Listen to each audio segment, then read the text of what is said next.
کے تمام ساتھی، اللہ تعالی ان کو اپنی رحمتوں سے نوازے۔ ریحان میاں کی والدہ انتقال کر گئیں، ارشد صاحب کی بھی، اللہ ان کی مغفرت فرمائے۔ اسٹیج پر جتنے بھی معززین ہیں سب کے نام نہیں جانتا۔ حضرت مولانا غلام یاسین صاحب گولڑوی آپ کے علاقے میں مدتوں سے ہیں، آپ سب ان کی عزت کرتے ہیں، ان سے پیار کرتے ہیں۔ اللہ تعالیٰ انہیں بھی اور تمام اہل سنت کے علماء، خطباء، ائمہ سب کو سلامت رکھے۔ اگر اسٹیج کے ارد گرد والے خاموش ہو جائیں تو میرے لیے آسانی ہوگی۔ آہستہ بات کریں ورنہ میری توجہ آپ کی طرف ہو جائے گی۔ مجھے موضوع دیا گیا ہے، انشاءاللہ اس پہ گفتگو کروں گا۔ اس وقت بغداد شریف میں 11ویں شب منائی جا رہی ہے۔ پاکستان میں کل 11ویں ہوگی، بغداد شریف میں آج ہے۔ اللہ تعالی حضور غوث پاک کا صدقہ ہم سب پر کرم فرما دے۔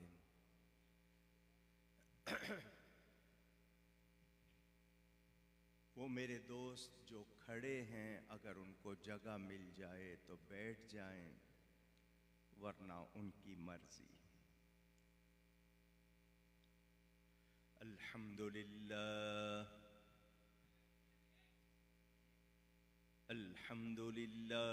رب العالمین والعاقبۃ للمتقین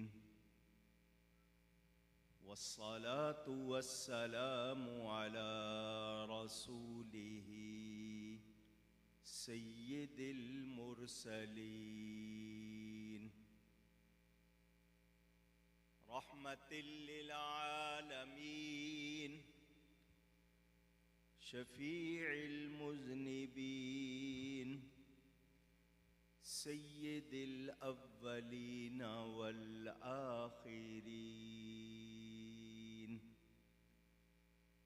سیدنا و مولانا محمد رسول رب العالمین وعلى آلہ وصحبہ اجمعین۔ اما بعد فاعوذ باللہ من الشیطان الرجیم۔ بسم اللہ الرحمن الرحیم۔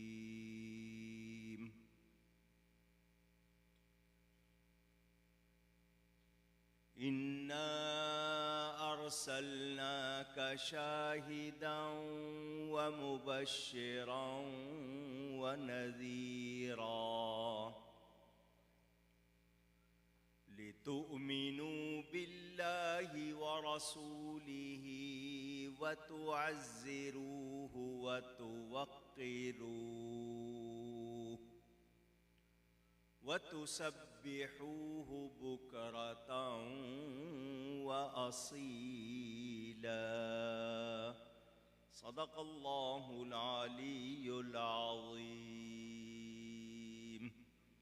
محبت کے ساتھ ایک مرتبہ دروشی پڑھ لیجئے۔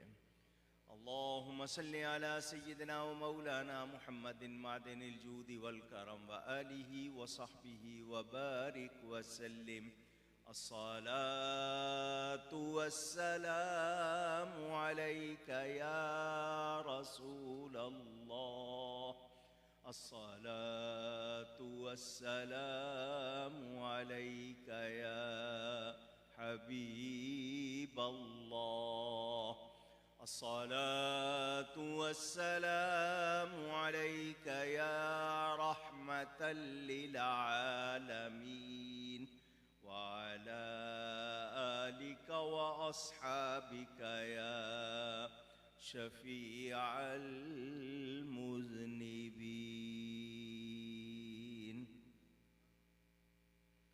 حمد و صلاۃ کے بعد قرآن کریم کی سورہ الفتح کی آیت نمبر 9 آپ کے سامنے تلاوت کی ہے۔ مختصر سے وقت میں کچھ باتیں انشاءاللہ کروں گا۔ اللہ تعالیٰ سے دعا کہ وہ مجھے حق بیان کرنے، ہم سب کو حق سن کر اس کو قبول کرنے، اس پر عمل کرنے اور اس پر قائم رہنے کی توفیق عطا فرمائے۔ ڈیرہ غازی خان پنجاب کا ایک علاقہ، وہاں ایک دربار ہے، اس دربار سے یہ لوگ وابستہ ہیں۔ اللہ والوں کے ملنے والے ہیں، اسی لیے محبت والے ہیں،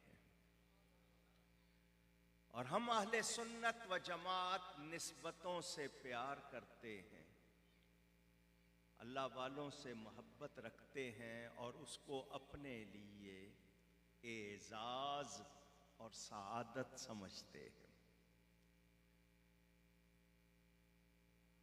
آپ سب نے اپنی نیند قربان کی، اپنے بستر چھوڑے یہاں آئے، میرے لیے نہیں، ملک یا گجر برادری کے لیے نہیں، آپ سب آئے ہو تو اپنے نبی کے لیے آئے ہو، ان کی محفل میں آئے ہو۔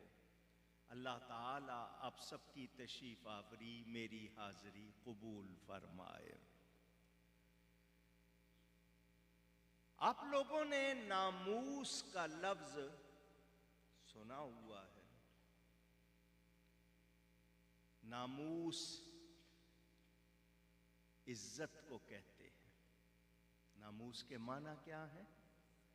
کہیے گا، عزت کے۔ ناموس رسالت کا مطلب اس کائنات میں، اللہ کی مخلوق میں میرا نبی سب سے زیادہ عزت والا ہے۔ جو یہ مانتا ہے وہ اپنی عزت کرواتا ہے، جو نہیں مانتا وہ خود بھی کوئی عزت پا سکتا نہیں۔ قرآن میں اللہ فرماتا وَرَفَعْنَا لَكَ ذِكْرَكَ، اور ہم نے اونچا کر دیا، بلند کر دیا آپ کے لیے آپ کے ذکر کو۔ وَرَفَعْنَا ذِكْرَكَ نہیں ہے، درمیان میں لکا کا لفظ اور لام تملیک کا، کیا مطلب؟ اے میرے حبیب تجھے مالک بنا دیا، اب جو اونچا ہونا چاہتا ہے وہ تیرا ذکر کرے تو اونچا ہو جائے گا۔ خادم حسین رضوی ایک شخص کا نام، 50 برسوں میں انہیں پہچاننے والے بہت کم تھے۔ جس نے ان کا واز سن لیا، جس نے ان سے پڑھ لیا، وہ استاد بھی تھے، پڑھاتے بھی تھے، لکھتے بھی تھے، بولتے بھی تھے، مگر بہت کم لوگ جانتے تھے۔ مگر ممتاز قادری کے بعد وہ میدان میں نکلے نبی کی عزت کے لیے، ناموس رسالت کے لیے، ختم نبوت کے عقیدے کے تحفظ کے لیے۔ تو پھر کیا ہوا؟ صرف 4 سال۔ کتنا عرصہ؟ 54 برس کی عمر پائی نا انہوں نے۔ 50 سال تک وہ مشہور نہیں ہوئے، مگر 4 سال میں شہرت اتنی کہ آج 4 سمتوں میں ان کا نام لیا جا رہا ہے۔ کیوں؟ میں بھی تقریر کر رہا ہوں، وہ بھی تقریر کرتے تھے، میں بھی لکھتا ہوں، وہ بھی لکھتے تھے، مگر وہ جان فدا کر کے میدان میں آئے، نبی کے ہر گستاخ کو للکارا، اپنی جان کی پرواہ نہیں کی، سچائی خلوص کے ساتھ جب نبی کی عزت کے لیے وہ سر بکف ہو کر نکلے، اللہ نے ان کو کتنی عزت عطا فرمائی۔ پیغام دے گئے وہ، ان کا جنازہ بہت سو کا جنازہ نکال گیا، ان کا جنازہ بہت سو کا جنازہ نکال گیا۔ جن لوگوں نے روکنے کی کوشش کی، کسی نے ان کو دہشت گرد کہا، کسی نے ان کو کچھ کہا کہ نہیں جی یہ انتہا پسند ہیں، یہ ان کی زبان کیسی ہے، تمہیں شاید سمجھ نہیں آئی، اللہ کے ہاں وہ پیارے ہو گئے۔ کتنی عزت ملی، پاکستان کی تاریخ میں کتنا بڑا جنازہ ان کا، اللہ تعالیٰ ان کے درجات بلند فرمائے۔ وہ جو کام کر گئے ہیں، پیغام دے گئے، سوتی ہوئی قوم کو جگا گئے۔ آپ کے وزیر اعظم کہتے تھے چھوٹا سا طبقہ، میرے خیال ہے ان کو سمجھ آ گئی ہوگی، ان کو سمجھ کہ یہ چھوٹا سا طبقہ نہیں ہے، تم اب دیکھنا ہر گھر سے رضوی نکلے گا۔ اور یہی نعرہ عورت کیا، مرد کیا، بوڑھا کیا، جوان کیا، بچہ کیا، سب یہی کہیں گے، تاجدار ختم نبوت زندہ باد، لبیک یا رسول اللہ، یہی نعرہ لگے گا۔ یہ نعرہ کوئی سیاسی یا کسی تحریک کا نعرہ نہیں ہے، یہ نعرہ ہر مومن کا نعرہ ہے۔ ناموس رسالت جب بات کی جائے تو ہے نبی کی عزت کی بات کرنا، نبی کی تعظیم کی بات کرنا۔ میں سمجھانے کے لیے 1-2 باتیں کر رہا ہوں، توجہ سے سننا۔ باپ بچوں سے کیا کہتا ہے؟ بڑوں کی عزت کرو، بڑوں کی۔ آپ لوگ بھینس کالونی میں خالص دودھ پینے والے، مجھے تو جو دودھ پہنچتا ہے اس میں پتہ نہیں کتنی ملاوٹ ہوگی سوڈے کی اور کتنی پانی کی، آپ تو خالص پینے والے ہو۔ تقریر میں ہی کروں گا، سبحان اللہ کہنے کو بھی نہیں کہوں گا، مگر میرا ساتھ دو۔ باپ بچوں سے کیا کہتا ہے؟ بڑوں کی، نہیں نکل رہی آواز، کوئی بات نہیں، جتنے بڑے ہیں کہتے ہیں عزت کرو، چھوٹے بھی کہتے ہیں ہمیں بھی عزت ملنی چاہیے۔ آفیسر عزت مانگ رہا ہے، پیر عزت مانگ رہا ہے، استاد عزت مانگ رہا ہے، ماں باپ عزت مانگ رہے ہیں، ساتھی عزت مانگ رہا ہے۔ نہیں نہیں، آپ کے گھر میں کام کرنے والے ملازم وہ بھی عزت چاہتے ہیں، وہ کہتے ہیں ہماری اس گھر میں کوئی عزت ہی نہیں ہے، وہ بھی عزت مانگتے ہیں۔ سب کو عزت چاہیے یا نہیں؟ اونچی، آپ بھی کہیں گے ہمیں بھی عزت دو۔ چنانچہ پکارنے والا جو بھی ہوگا اسٹیج پر کہے گا معزز حاضرین، عزت والے موجود لوگوں، وہ آپ کو معزز کہے گا، عزت مآب کہے گا تو آپ خوش ہوں گے۔ وہ اگر آپ کو ذلیل کہے آپ برداشت کرو گے؟ پوچھ رہا ہوں، اونچی نہیں۔ تو اب سوال یہ ہے کہ عزت کس کے لیے ہے؟ عزت کیا ہوتی ہے؟ نبی کی عزت کا مطلب کیا ہے؟ اب سنیں، اللہ تعالیٰ قرآن میں ارشاد فرماتا ہے ان العزت للہ جمیعا، ان بے شک العزہ عزت للہ اللہ کے لیے ہے، جمیعا ساری کی ساری، ساری کی ساری عزت کس کے لیے؟ اونچی، یہ علماء بیٹھے، ان سے پوچھ لو، عقیدہ بنتا ہے قرآن حدیث سے، کسی مفتی مولوی کے قول سے نہیں بنتا، قرآن حدیث سے بنتا ہے۔ اور قرآن کہہ رہا ہے عزت ساری کی ساری کس کے لیے؟ ایک مرتبہ اللہ کہیں 40 نیکیاں ملتی ہیں، کس کے لیے؟ اللہ کے لیے۔ تو پھر کسی اور کو عزت سوچنی چاہیے، عزت مانگنی چاہیے؟ قرآن کہہ رہا ہے عزت ساری کی ساری اللہ کے لیے۔ یا اللہ تیرے قرآن میں ہے عزت ساری تیرے لیے، تو کسی کو عزت دیتا ہے؟ تو قرآن سے جواب ملتا ہے وَتُعِزُّ مَن تَشَاءُ وَتُذِلُّ مَن تَشَاءُ، وہ جس کو چاہتا ہے عزت دیتا ہے، جس کو چاہتا ہے ذلیل کرتا ہے۔ قرآن نے بتا دیا اللہ عزت دیتا ہے، تو اللہ کی دی ہوئی عزت مانیں گے یا نہیں؟ جو مانیں گے وہ بولے مانیں۔ اللہ تعالی کو عزت کسی نے دی نہیں ہے، اللہ تعالی کی عزت کسی کے قبضے اور اختیار میں نہیں ہے۔ اللہ کا کمال اس کا اپنا ہے، خود سے ہے، کسی کا دیا ہوا نہیں۔ مخلوق میں جس کو عزت دی ہے اللہ نے، وہ اللہ کی دی ہوئی ہے۔ اللہ کا کمال ذاتی، مخلوق کا کمال اللہ کا عطا کیا ہوا۔ عطا کیا ہوا کو عطائی کہتے ہیں۔ اللہ کا کمال ذاتی، مخلوق کا کمال عطائی۔ ذاتی اور عطائی برابر نہیں ہوتے، جب برابر نہیں تو شرک بھی، شرک کا کوئی خیال نہیں۔ تو اب اللہ کی دی ہوئی عزت مانیں گے تو پھر اللہ سے ہی پوچھتے ہیں یا اللہ تو نے عزت کس کو دی ہے؟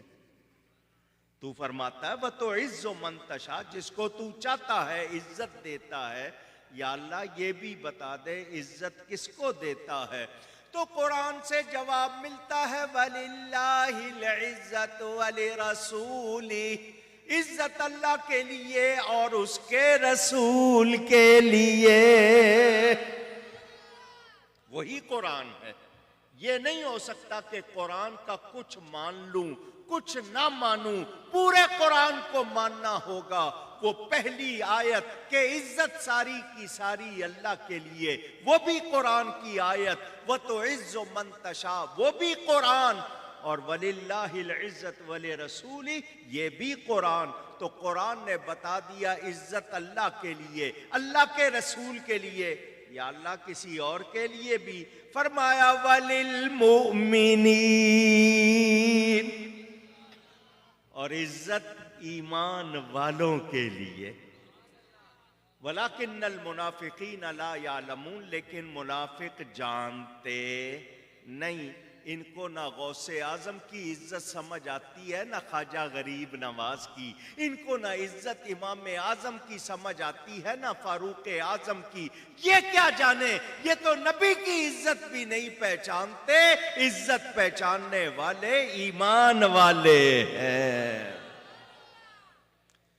ایمان والے عزت کریں گے دوسرے۔ وہ اپنی کتابوں میں لکھتے ہیں ہمارے جیسے۔ ایمان والے کیا لکھتے ہیں؟ ایمان والے لکھتے ہیں سب سے اولا اعلیٰ، جس کا دل چاہے مل کے کہو سب سے اولا اعلیٰ، ہمارا نبی سب سے بالا والا، ہمارا نبی صلی اللہ علیہ وسلم۔ وہ کتاب میں لکھتے ہیں جیسے گاؤں کا چودھری ایسے امت میں نبی۔ ان کو صرف اتنی ہی سمجھ آئی، ان کو صرف اتنی ہی سمجھ آئی. اور ہمارے امام کیا کہتے ہیں؟ ہمارے امام کہتے ہیں زہ عزت و اطلاع محمد صلی اللہ علیہ وسلم. عزت اور اعتلاء یعنی بلندی، اونچائی جاننا چاہتے ہو؟ میرے نبی کی عزت کتنی ہے؟ زہ عزت و اطلاع محمد کہ ہے عرش حق زیر پائے محمد صلی اللہ.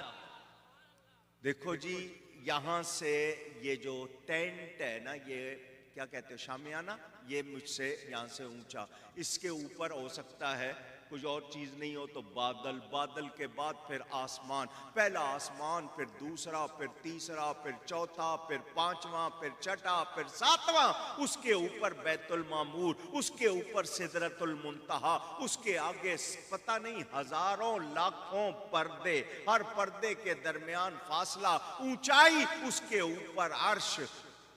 میرے نبی کے قدم اونچے ہیں، اللہ کا عرش نیچے ہے.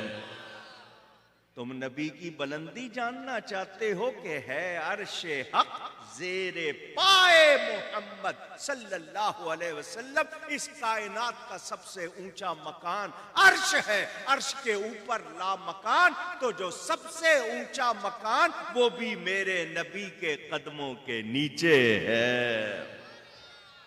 ان کی بلندی کوئی جان سکتا ہے؟ پوچھ رہا ہوں.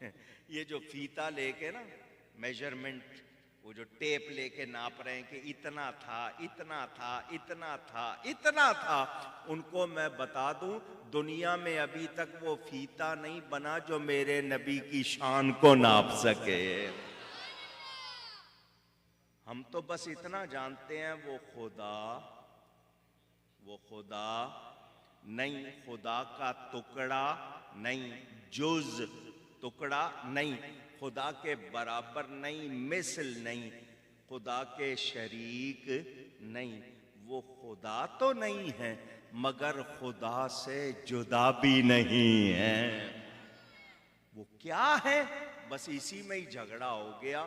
لوگوں نے حضرت حلیمہ کی بکریوں کے پیچھے چلتے دیکھا تو اپنے جیسا سمجھ لیا، مگر ان کو دیکھنا چاہیے یہ وہی حبیب ہے جو معراج کی رات نبیوں کے آگے بھی کھڑا ہوا ہے.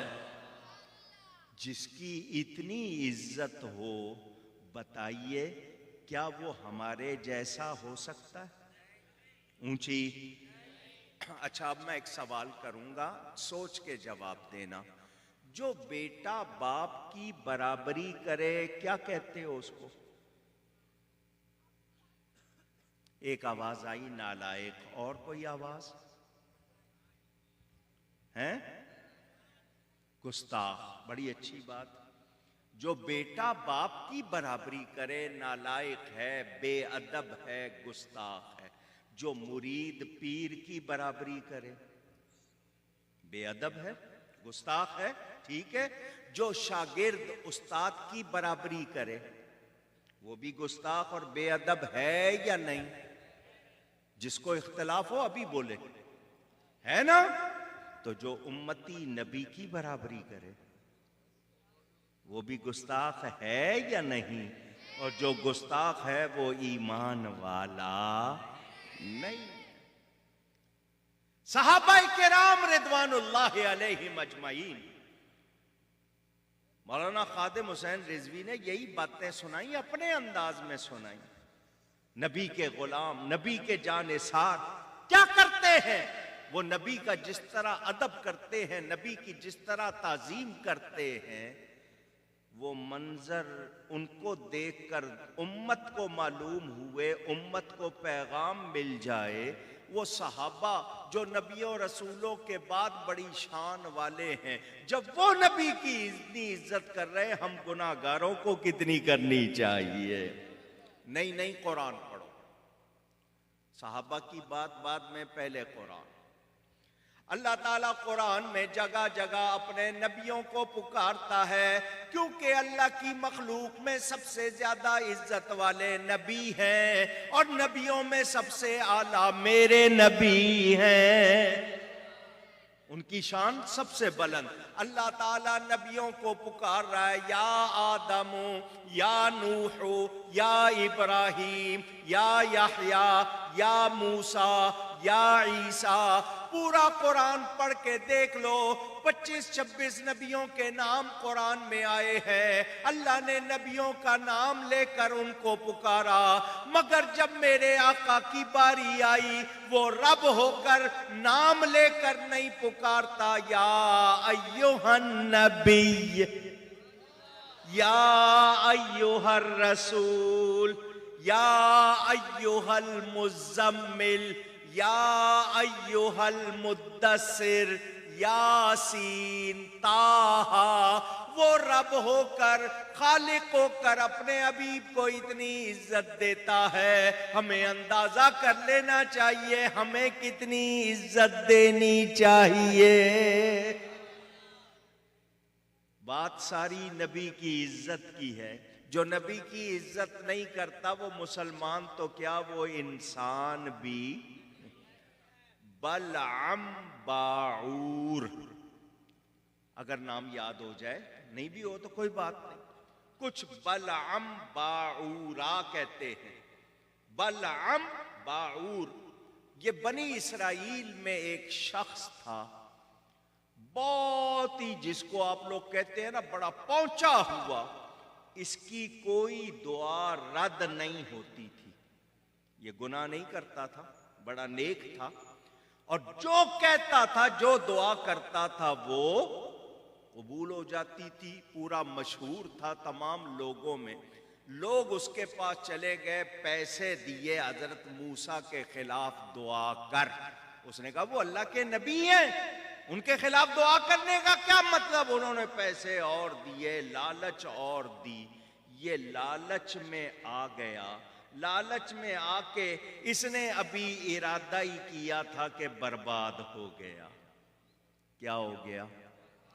پہلے کتنی شان تھی، جو دعا کرتا تھا قبول ہو جاتی تھی، جو بات کرتا تھا پوری ہو جاتی تھی، لوگ ہاتھ چومتے تھے، پاؤں چومتے تھے، ویسے پیسے لٹاتے تھے، مگر جب نبی کی بے ادبی پہ راضی ہوا، کچھ رہا؟ اونچی کچھ بچا نہیں، تباہ ہو گیا۔ یہاں تک لکھنے والوں نے لکھا کہ وہ کتا بنا دیا گیا، اور قیامت کے دن وہ کتے کی شکل میں ہی دوزخ میں جائے گا، حالانکہ وہ بڑا برگزیدہ بندہ تھا پہلے، مگر نبی کی توہین کی، کچھ نہیں بچا۔ اندازہ کر لو، ہمیں معلوم ہو گیا، ارے نمازوں سے، روزوں سے، عملوں سے درجے نہیں ملتے۔ نماز بہت ضروری ہے، روزہ ضروری، فرائض واجبات ضروری، درجے ان سے نہیں ملتے، درجے ادب سے ملتے ہیں۔ درجے کس سے ملتے ہیں؟ سیدنا صدیق اکبر رضی اللہ تعالی عنہ، نبیوں رسولوں کے بعد سب سے افضل بشر، میرے آقا کیا فرماتے ہیں؟ صحابہ سے فرماتے ہیں، یہ جو صدیق اکبر کو فضیلت حاصل ہے نا، یہ نماز روزے کی کثرت کی وجہ سے نہیں، اس کے دل کی ایک حالت ہے جس کی وجہ سے اس کو تم سب پر فضیلت ہے۔ اور وہ دل کی حالت کیا ہے؟ وہ دل کی حالت یہ کہ ان کا دل دھڑکتا ہے تو نبی کے لیے دھڑکتا ہے۔ جو جتنا ادب کرے گا اتنا ہی درجہ پائے گا، اتنا ہی۔ ہم نے تو اللہ والوں کا ادب کرنے والوں کے درجے دیکھے، تو جو نبی کا ادب کرے گا کتنا درجہ پائے گا۔ یاد رکھنا، قرآن میں اللہ تعالیٰ نے نبی کی تعظیم کا حکم دیا ہے، جو نبی کی تعظیم نہیں کرتا وہ شیطان ہے۔ کون ہے؟ اونچی شطنن سے شیطان بنا ہے، حد سے بڑھنے والا، وہ سرکش۔ اللہ تعالیٰ نے حضرت آدم علیہ السلام کی پشت میں اپنے حبیب کا نور رکھا، ان کی پیشانی سے چمکتا تھا۔ اللہ نے فرشتوں کو حکم دیا آدم کو سجدہ کرو، آدم کو بیٹھے ہیں مولانا صاحب یہاں اور بھی جتنے ہیں ان سب سے پوچھو اللہ کے سوا کسی کو سجدہ جائز ہے؟ اونچی آپ سب کو معلوم ہے ماشاءاللہ، علماء کے سننے والے پڑھنے والے آپ کو معلوم اللہ کے سوا کسی کو سجدہ ہو سکتا نہیں۔ عبادت کی نیت سے اللہ کے سوا کسی کو سجدہ کریں گے تو شرک ہوگا، بندہ ایمان والا نہیں رہے گا۔ اللہ کے سوا کسی کو تعظیم کی نیت سے سجدہ کریں گے وہ حرام ہے، ایسا کرنے والا گناہگار ہوگا، کافر نہیں ہو جائے گا، مشرک نہیں ہو جائے گا، گناہگار ہوگا۔ اگر تعظیم کی نیت سے کسی کو سجدہ کرے، پیر کو کر دے، زندہ کو کرے، وفات پائے ہوئے کو کرے، کسی بادشاہ کو کرے، جھکتا ہے اس کے سامنے تعظیم کی نیت سے، تو یہ حرام ہے، کفر نہیں، لیکن جائز نہیں۔ حضور سے پوچھا گیا، حضور کو جانور سجدہ کر رہے ہیں، درخت سجدہ کر رہے ہیں، صحابہ نے کہا حضور ہمیں بھی اجازت ہونی چاہیے ہم بھی آپ کو سجدہ کریں، فرمایا اللہ کے سوا کسی کو سجدہ جائز نہیں۔ اگر جائز ہوتا میں عورت کو حکم دیتا اپنے شوہر کو سجدہ کرے، مگر اللہ کے سوا کسی کو سجدہ جائز نہیں، مگر اللہ حکم دے رہا اسجدوا لآدم، آدم کو اللہ حکم دے تو کرنا پڑے گا یا نہیں؟ کیا اللہ شرک کا حکم دے رہا تھا معاذ اللہ، کفر کا، گناہ کا؟ کوئی ایسا سوچے گا نتیجہ نہیں نکلے گا، ایمان نکل جائے گا۔ اللہ حکم دے رہا ہے سجدہ کرو۔ اب یہاں ایک سوال علمی ہے، آپ کو آسان کر کے بتا دیتا ہوں، سجدہ آدم کی طرف تھا یا آدم کو سجدہ تھا؟ چلو نہیں سمجھے تو میں ابھی سمجھاتا ہوں۔ نماز پڑھتے ہو؟ جتنے پڑھتے ہیں وہ تو بول دیں، باقی کو اللہ توفیق دے، پڑھنی چاہیے، بہت ضروری ہے۔ جب سجدہ کرتے ہو تو کہتے ہو نیت نماز کے لیے جب کرتے ہو منہ طرف میرا کعبہ شریف کے، تو آپ سجدہ کعبے کو کر رہے ہو یا کعبے کی طرف کر رہے ہو؟ سجدہ کس کو ہے؟ اللہ کو۔ منہ کدھر ہے؟ اب مسئلہ یہ ہے کہ آدم کو سجدہ جو ہوا وہ آدم کی طرف ہوا یا آدم کو ہوا؟ آپ کے لیے یہ مسئلہ وہ مسجود لہو ہے یا مسجود الیہ، میں اس بحث کو ابھی چھوڑ رہا ہوں ورنہ دور نکل جائے گی بات۔ میرے دوستوں اور بزرگوں، اللہ نے حکم دیا آدم کو سجدہ کرو، یہ حضرت آدم کی تعظیم تھی، وہ پہلے انسان بھی ہے، نبوت کے حوالے سے ظاہر ہونے والے پہلے نبی بھی ہیں، حالانکہ میرے نبی ان سے پہلے ہیں، مگر وہ پہلے ظاہر ہوئے نبی پاک آخر میں تشریف لائے۔ اللہ نے حکم دیا آدم کو سجدہ کرو، یہ سجدہ تعظیمی تھا، اس وقت جائز تھا، اللہ خود حکم دے رہا ہے سجدہ کرو۔ سب نے سجدہ کیا الا ابلیس، ابلیس نے سجدہ نہیں کیا، اس نے منہ پھیرا، میں سجدہ نہیں کروں گا۔ اللہ نے فرمایا مالک اللہ تکون مع الساجدین، شیطان تجھے کیا ہو گیا، تو سجدہ کرنے والوں میں شامل کیوں نہیں ہوا، تو نے سجدہ کیوں نہیں کیا؟ شیطان نے آگے سے جھوٹ نہیں بولا، سچ سچ کہہ دیا جو اس کے من میں تھا۔ اس نے کہا انا خیر من، جھوٹ آواز، شیطان کو بھی جھوٹ پسند، کیوں بولتے ہو؟ صبح دوپہر شام، بیٹا باپ سے، باپ بیٹے سے، بھائی بھائی سے، بہن بہن سے، میاں بیوی سے، اور بیوی میاں سے، دوستوں سے، سب، گورنمنٹ عوام سے، عوام گورنمنٹ، سب جھوٹ بول رہے ہیں۔ جس قوم میں جھوٹ آ جائے وہاں برکت رہتی محبت رہتی. یہ ساری بلائیں جھوٹ کی ہیں. حضور سے پوچھا گیا حضور مومن گناہگار ہو سکتا ہے؟ فرمایا ہو سکتا ہے, گناہ کر سکتا ہے. حضور سے پوچھا گیا مومن جھوٹا ہو سکتا ہے؟ فرمایا نہیں ہو سکتا. تو جو جھوٹ بولتے ہیں اپنے مومن ہونے کا خود انکار کرتے ہیں. کوئی آپ کو کہے تم مومن نہیں ہو, غصہ آئے گا تو ایسا کام کیوں کر رہے ہو؟ تو آج سے وعدہ کرو جھوٹ نہیں بولا.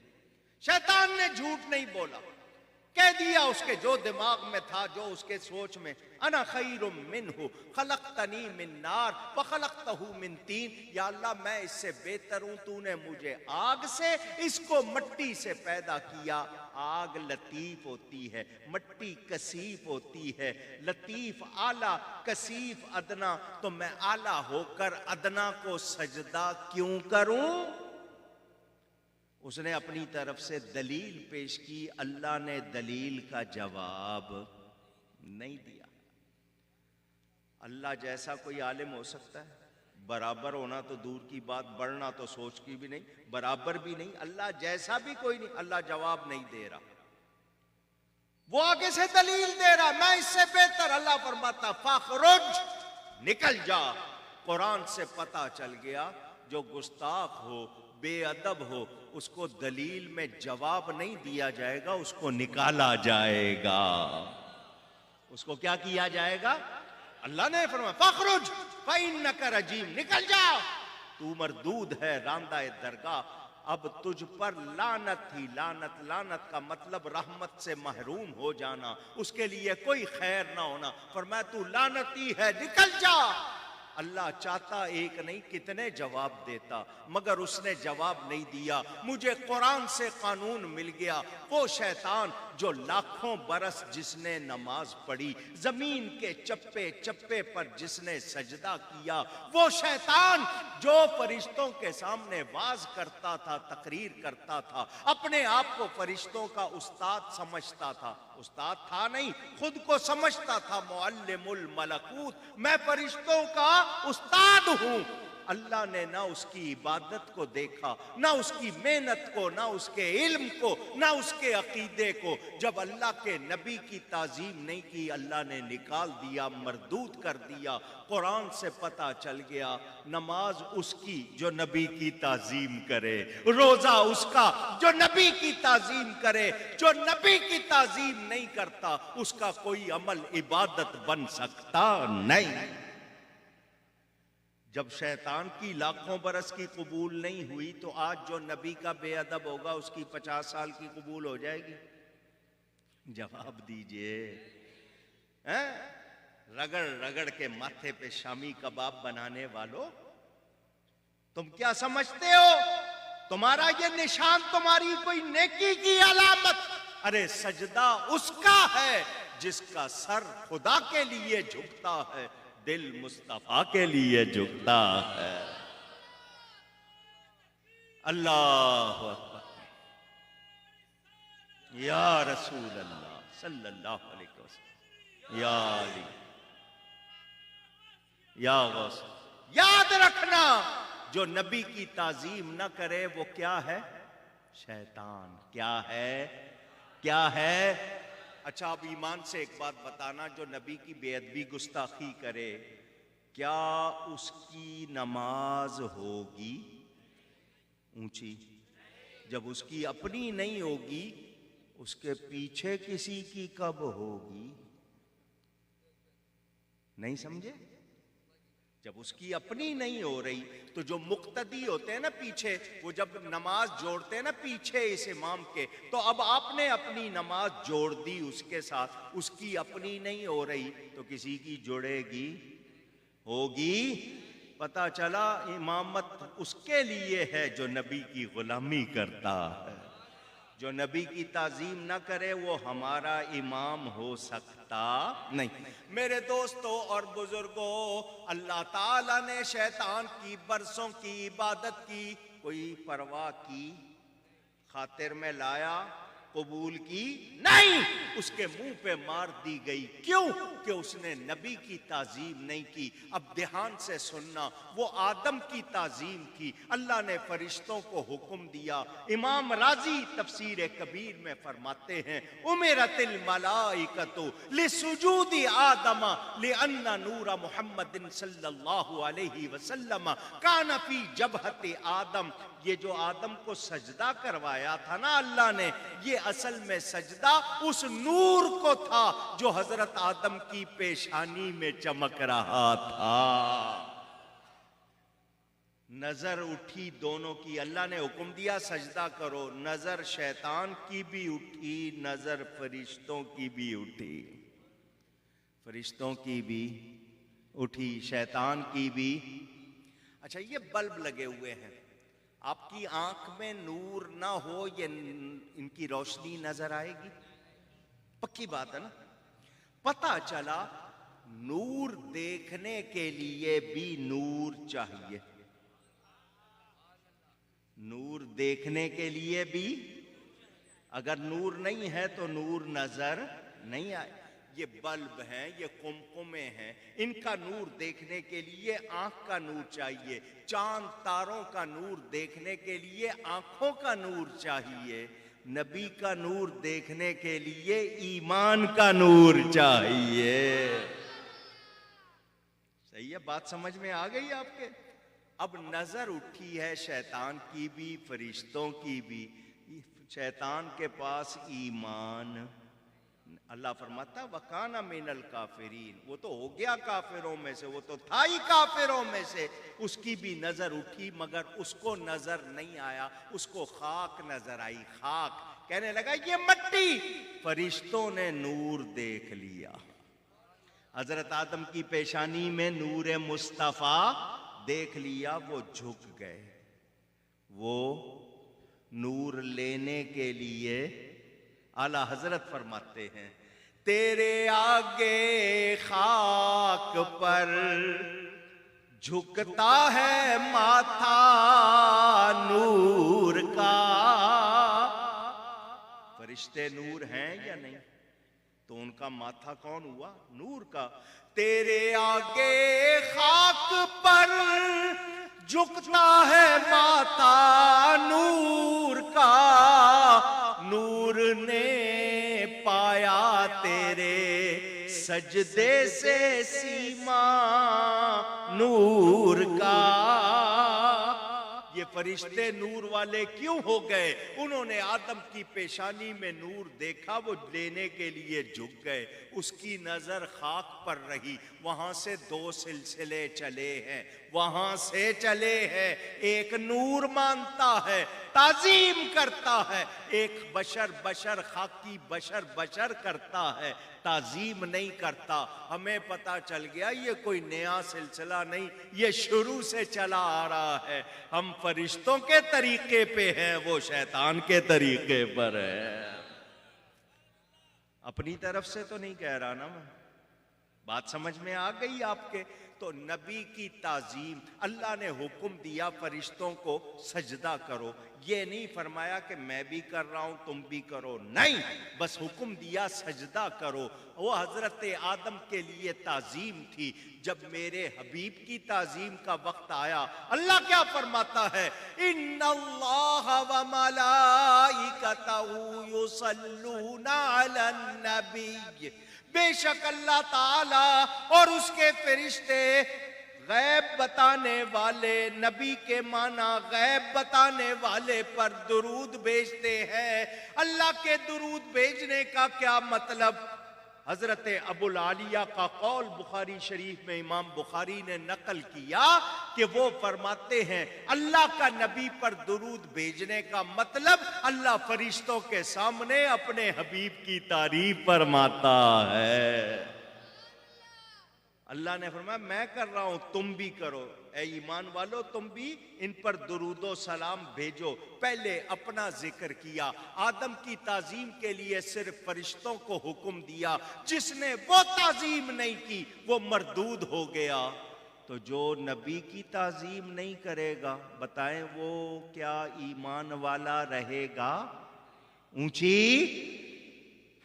کہتے ہیں تم ہاتھ باندھ کر کھڑے ہو کر درود و سلام پڑھتے ہو، ہاتھ تو اللہ کے لیے باندھے جاتے ہیں، تم نبی کے لیے باندھتے ہو، تو جو کام اللہ کے لیے کیا تم نے وہ نبی کے لیے کر دیا، تو شرک اور کس بلا کا نام ہے؟ جو کام اللہ کے لیے کیا وہی نبی کے لیے کر رہے ہو، ہاتھ باندھے ہوئے۔ تو میں نے کہا یہ کام تو تم بھی کرتے ہو۔ کہنے لگے ہم تو نہیں کرتے۔ میں نے کہا کرتے ہو۔ کہنے لگے کب؟ میں نے کہا نماز جنازہ میں دوسری تکبیر کے بعد تم نے ہاتھ باندھے ہوتے ہیں، کھڑے ہوتے ہو، منہ بھی کعبے کی طرف ہوتا ہے، نماز جنازہ میں دوسری تکبیر کے بعد کیا پڑھتے ہو؟ کیا پڑھتے ہو؟ درود و سلام۔ اللہم صلی وسلم وبارک علی سیدنا و مولانا محمد وعلی آل سیدنا محمد کما صلیت وسلمت وبارکت ورحمت وترحمت۔ یہ درود و سلام نہیں ہے تو اور کیا ہے؟ اللہ اکبر۔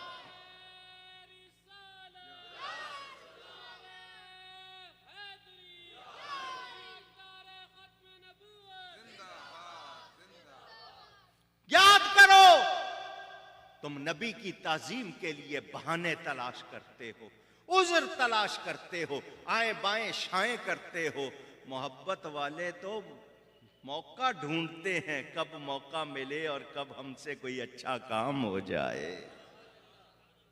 صحابہ کی باتیں سناؤں۔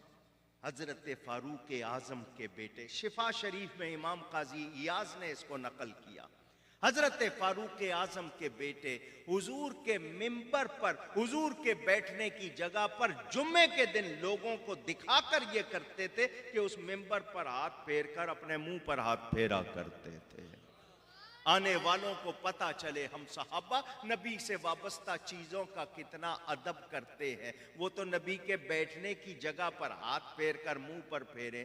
آج کے مفتی ہوتے تو شرک کا فتویٰ لگاتے یا نہیں لگاتے؟ پوچھ رہا ہوں، اونچی لگاتے؟ صحابہ حضور کے ہاتھ بھی چومتے ہیں، پاؤں بھی چومتے۔ حضور نے اجازت دی ہاتھ بھی چومنے کی، پاؤں بھی چومنے کی اجازت دی، صحابہ ہاتھ بھی چوم رہے ہیں، پاؤں چوم رہے ہیں۔ نہیں، نبی کی نسبت رکھنے والی چیزوں کو چوم رہے ہیں۔ حضرت انس رضی اللہ تعالی عنہ کے گھر میں حضور تشریف لے گئے، پانی کا مشکیزہ، مشک کہتے تھے، اب تو آپ کے یہاں پائپ لائن وغیرہ آ گئی، پرانے وقتوں میں چمڑے کا تھیلا جس میں پانی بھرتے تھے اس کو مشکیزہ کہتے تھے۔ وہ مشک لگی ہوئی، حضور نے مشک کا منہ کھول کے پانی پی لیا، چمڑے کے اس تھیلے کا منہ کھولا اور پانی پی لیا۔ خاتون خانہ حضرت ام سلیم اتنا ٹکڑا کاٹ دیا فوراً، جہاں نبی کا منہ لگا تھا اتنا کاٹ لیا۔ حضور نے فرمایا یہ کیا کیا؟ انہوں نے کہا یہ ہمارے لیے تبرک ہو گیا ہے، اس کو آپ کے لب لگ گئے ہیں، اب ہم اسے تبرک بنائیں گے۔ میرے نبی نے منع نہیں کیا۔ نبی پاک بال ترشواتے ہیں، بال۔ آپ کے ہاں باربر ہے، حجام ہے، عربی میں حلاق کہتے ہیں، حلق کرانے۔ حضور بال ترشوانے کے لیے بیٹھے، صحابہ نے سارے کام چھوڑ دیے، آ کر جمع ہو گئے۔ کوئی تماشا تھا؟ پوچھ رہا ہوں، کوئی کھیل تھا؟ سارے اپنے کام چھوڑ کے جمع ہو گئے۔ کیوں؟ نبی پاک کا بال مبارک ہمیں مل جائے۔ ہمیں صحابہ ادب کر رہے، تعظیم۔ حضور ان کو نہیں کہتے میں نے تمہیں قرآن سنایا، حدیث سنائی، جاؤ قرآن پہ عمل کرو، حدیث پہ، بالوں کو جمع کرنے لینے کیوں آ گئے ہو، اپنے کام کرو۔ لیکن وہ جس نیت سے آئے، نبی نے منع۔ جب نبی منع نہ کرے کوئی اور کر سکتا ہے؟ کسی کی جرأت نبی کے قول کے مقابل کوئی اپنا قول پیش کر سکتا؟ نہیں۔ حضور نے حضرت ابو طلحہ انصاری سے، حضور نے دائیں طرف، بیچ میں مانگ نکالتے تھے، دائیں طرف کے بال دیے ابو طلحہ کو، لوگوں میں تقسیم کر دو۔ میرا آپ کا بال ٹوٹ جائے ناپاک ہو جاتا ہے یا نہیں؟ مسجد میں کنگھی کرنے کی اجازت نہیں، بال ٹوٹ نہ جائے، کہیں آپ کو نظر نہ آئے، گر جائے، ناپاک ہوگا، آپ گناہ گار ہوں گے۔ ہمیں تو وضو کے چھینٹے مسجد میں پھینکنے کی اجازت نہیں، کیونکہ ان میں ہمارے گناہ جھڑتے ہیں، وہ بھی باہر جھاڑو، مسجد میں نہیں جھاڑو۔ ہمیں حکم، ہمارا بال اگر ٹوٹ جائے، کٹ جائے، ناپاک ہو جاتا ہے، یہاں صحابہ جمع ہے، نبی کے بال لے لیں۔ فارسی میں منہ کہتے ہیں، منہ مبارک، عربی میں شعر کہتے ہیں، انگلش میں سیکریڈ ہیئر کہتے ہیں۔ حضور کا بال مبارک مل جائے، جس کو مل جاتا ہے پھر وہ کیا کرتا ہے؟ جس کو بال مل جائے وہ کیا کرتا ہے؟ سنا ہے نا آپ نے؟ حضرت ام سلمہ رضی اللہ تعالی عنہا، مومنوں کی ماں، نبی پاک کی بیوی، انہوں نے چاندی کی ڈبیا بنوائی لمبی، یہ جو پائپ کی شکل میں، ٹیوب کی شکل میں، نلی کی شکل میں لمبی۔ علماء کہتے ہیں لمبی کیوں بنوائی؟ وہ کہتے ہیں اس لیے کہ انہوں نے نبی کے بال کو موڑنا بھی بے ادبی سمجھا، سیدھا رکھنا ہے۔ انہوں نے ڈبیا بنائی چاندی کی، بال مبارک اندر رکھ کے اوپر ڈھکن بند کر دیا۔ مدینہ منورہ میں کوئی بیمار ہوتا ہے، وہ پیالہ لاتا ہے پانی کا، اماں جان ڈھکن نہیں کھولتی، بال مبارک باہر نہیں نکالتی، وہ ڈبیا پانی میں گھما دیتی ہیں، وہ مریض پی لیتا ہے، اس کی بیماری دور ہو جاتی ہے۔ حضرت خالد بن ولید کو حضور نے اپنی پیشانی کے سامنے کے بال دیے، انہوں نے اپنی ٹوپی میں سلوا لیے، جب کبھی جنگ پہ جاتے وہ ٹوپی پہن کے جاتے، وہ کہتے مجھے فتح ملتی ہے تو ان بالوں کی برکت سے ملتی ہے۔ صحابہ تو ایک بال کا اتنا ادب کر رہے ہیں، اور آج ہمیں مسلمانوں کو ناموس رسالت یاد کروانی پڑ رہی ہے۔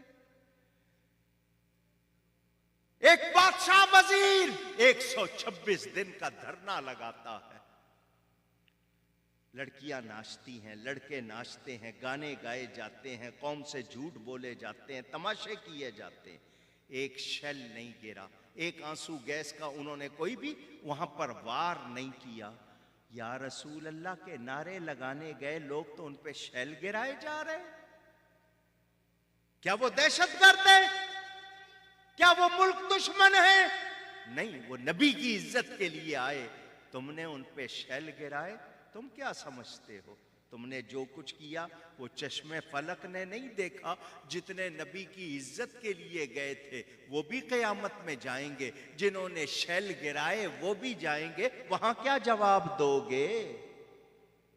سوچا ہے؟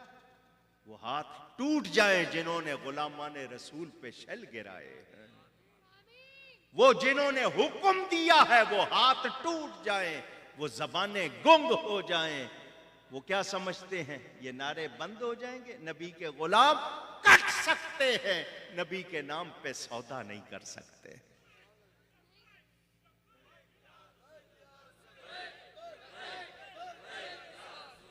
لبیک صلی اللہ علیہ وسلم۔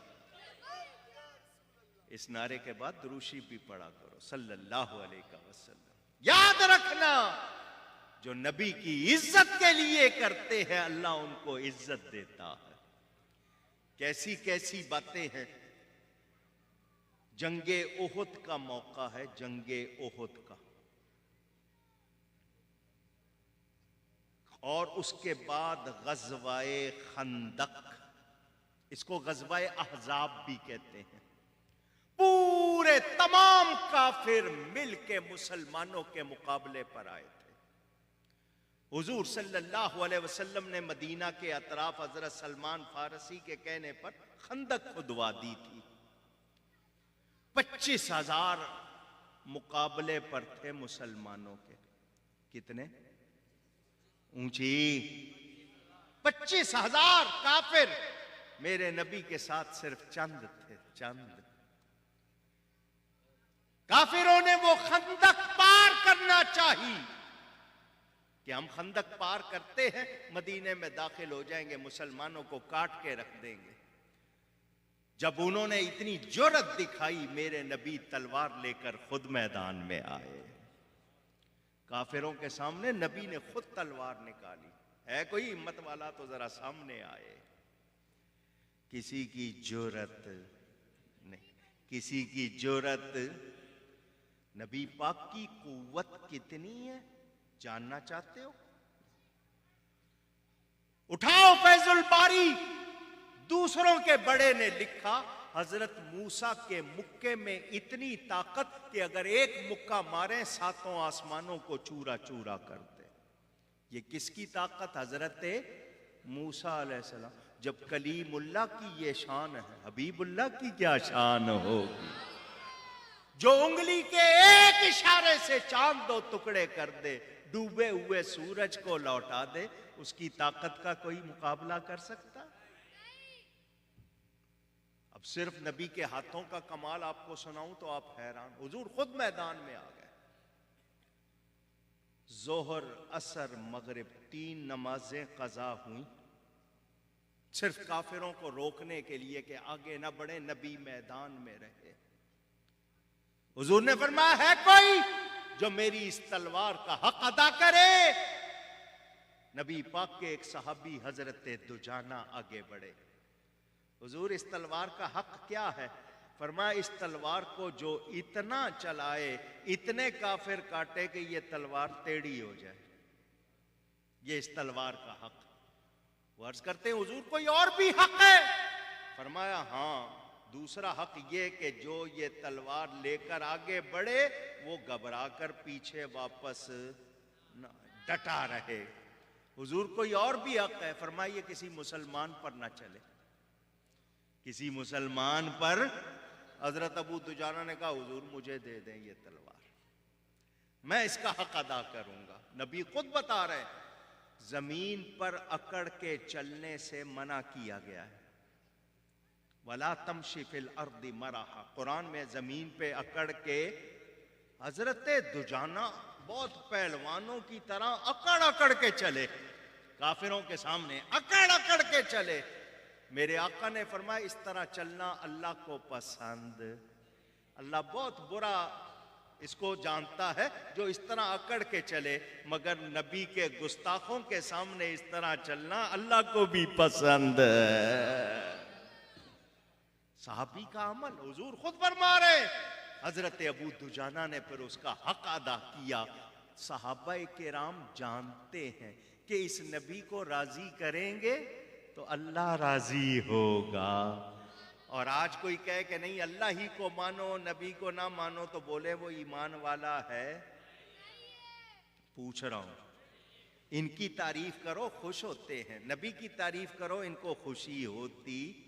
اور مومن کون ہے؟ ادھر نبی کا نام آئے اس کی آنکھوں میں نور آ جائے, اس کے چہرے پہ سرور آ جائے اور وہ جھوم جھوم کے نبی پر درود و سلام بھیجے. یہ ایمان کی نشانی ہے. میرے دوستوں اور بزرگوں, ابھی تو میں نے آیت کا ترجمہ بھی نہیں کیا جو خطبے میں پڑھی. میں آپ کو صرف بنیادی طور پر جو بتانا چاہ رہا ہوں وہ ذہن نشین کر لیں.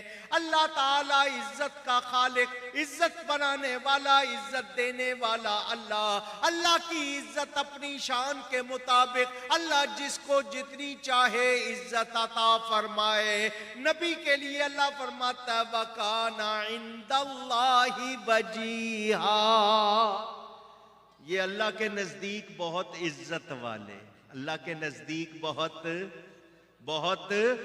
تو جب اللہ کے نزدیک نبیوں کی اتنی شان, ہمارے نزدیک کتنی ہونی چاہیے؟ سمجھ آ رہی ہے؟ میں یہ واقعہ بہت کم سناتا ہوں مگر سنا رہا ہوں آپ کو تاکہ آپ کو یاد ہو جائے. سیرت حلبیہ میں موجود, دیگر کتابیں اٹھا کے دیکھ لو. حضرت ابو بکر کے والد کا نام عثمان ہے, ابی قحافہ ان کا پکارے جانے والا نام جس کو کنیت کہتے ہیں. وہ ابو قحافہ ابھی مسلمان نہیں ہوئے تھے, کھڑے ہوئے, ان کے منہ سے نبی کے لیے ایک لفظ نکل گیا جو اچھا نہیں تھا, اچھا نہیں تھا. حضرت ابو بکر اپنے والد کو دیکھ رہے ہیں, جب باپ کے منہ سے وہ لفظ نکلا حضرت ابو بکر نے کھینچ کے باپ کے منہ پہ تھپڑ مارا. باپ کے منہ پر آج کوئی مارے تو لوگ بہت برا سمجھیں گے.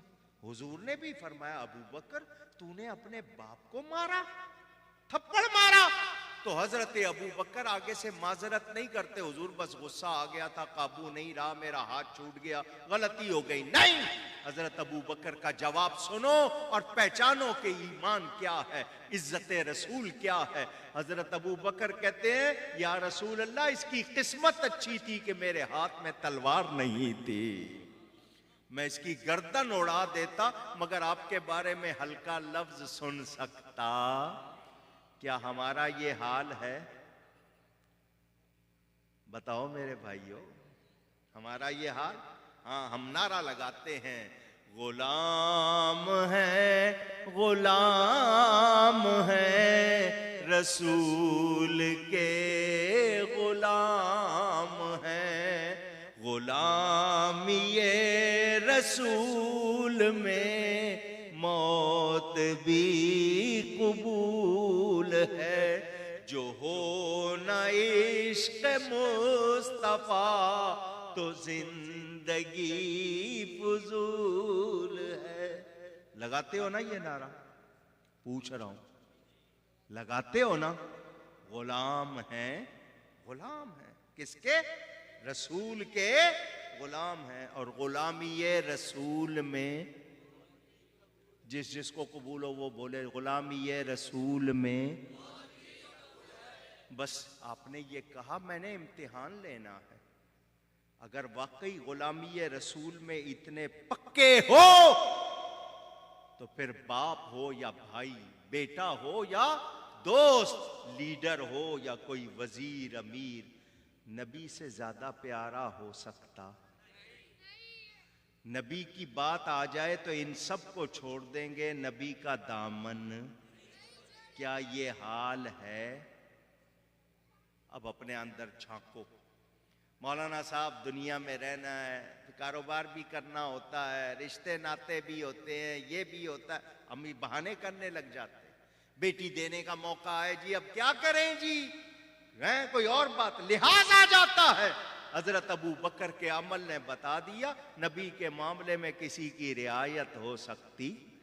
مجھے داڑھی رکھنا قبول نہیں، موت قبول. مجھے نماز پڑھنا قبول نہیں، موت قبول. مجھے سچ بولنا قبول نہیں، موت قبول. مجھے نبی کے لیے جب آگے بڑھنا پڑے تو نہیں، بہانے. وہ اسی لیے عزت لے گیا. وہ معذور تھے، چل نہیں سکتے تھے، ایکسیڈنٹ میں ٹانگیں ضائع ہو گئیں، نچلا دھڑ اس میں طاقت نہیں رہی، مگر اس نے 4 سال میں معذور ہو کے وہ کام کر کے دکھا دیا بڑے بڑے پہلوان نہیں کر پاتے. عزت ملی یا نہیں ملی؟ اونچی. اس نے کسی کی پرواہ نہیں کی، بس نبی کی عزت کے معاملے میں کوئی لحاظ نہیں کیا. ہو سکتا ہے کسی کو ان کے لہجے سے، لفظوں سے، طریقہ کار سے اختلاف ہو، مگر مقصد سے اختلاف نہیں، اس کے مشن سے اختلاف نہیں. وہ نبی کے لیے، نبی کی عزت کے لیے نکلے. پیغام کیا ہے؟ وہ کام کیے جو صحابہ نے کر کے دکھائے، ان کے نقش قدم پر چلے. آج تم بھی چلو گے تو کامیاب ہو گے، ورنہ اللہ تعالیٰ ارشاد فرماتا ہے اِنَّا أَرْسَلْنَاكَ شَاهِدًا، بے شک ہم نے آپ کو بھیجا شاہد بنا کر، وَمُبَشِّرًا وَنَذِيرًا، اور خوشخبری دینے والا اور ڈر سنانے والا. میرے نبی پاک جب آئے اس وقت بنے نہیں آئے، آنے کے بعد آنے کا ذکر قرآن سے ثابت. حضور آ چکے، اللہ پھر فرما رہا ہے تو آنے کے بعد آنے کا ذکر کرنا یہ اللہ کی سنت ہے. کس حال میں آئے؟ شاہد، مبشر اور نذیر. شاہد کا معنی حاضر و ناظر، نورانی طور پر وہ ابھی بھی 22 کالونی میں جمع ہونے والوں کو دیکھ رہے نورانی طور پر، روحانی طور پر. اپنے جسم کے ساتھ مدینے میں ہیں، اپنی روحانیت کے ساتھ پوری کائنات میں ہیں یا نہیں؟ یہ مسئلہ شاہد کے معنی لوگ گواہ کرتے ہیں، گواہ بھی اس کو ہی کہتے ہیں جس نے موجود ہو کر دیکھا ہو۔ ہم حضور کو جسمانی طور پر حاضر و ناظر نہیں، روحانی نورانی طور پر مانتے ہیں۔ میرا یہ موضوع نہیں، ورنہ پوری تقریر اس پر کرتا۔ مبشر ہیں، خوشخبری سناتے ہیں اللہ کے انعامات کی، رحمتوں کی، جنت کی۔ نذیر ہیں، اللہ سے ڈراتے ہیں، گناہ نہ کرو، نافرمانی نہ کرو، عذاب سے ڈراتے ہیں۔ یہ تین تقریریں رکھو ایک طرف۔ اگلے کیا فرمایا؟ نبی کی تین شانیں، شاہد ہیں، مبشر ہیں، نذیر ہے۔ تو اب کیا کرنا ہے؟ اللہ نے تین باتوں کا حکم دیا۔ اللہ تعالیٰ فرماتا ہے لِتُؤْمِنُوا بِاللَّهِ وَرَسُولِهِ، ایمان لاؤ اللہ اور اس کے رسول پر۔ ایمان لانا ہے، یقین کرنا ہے، جیسا ایمان لانا چاہیے ویسا ایمان لانا ہے، ویسا ایمان اونچی کہیے گا لانا ہے۔ اور پھر دوسرا کام کیا کرنا ہے؟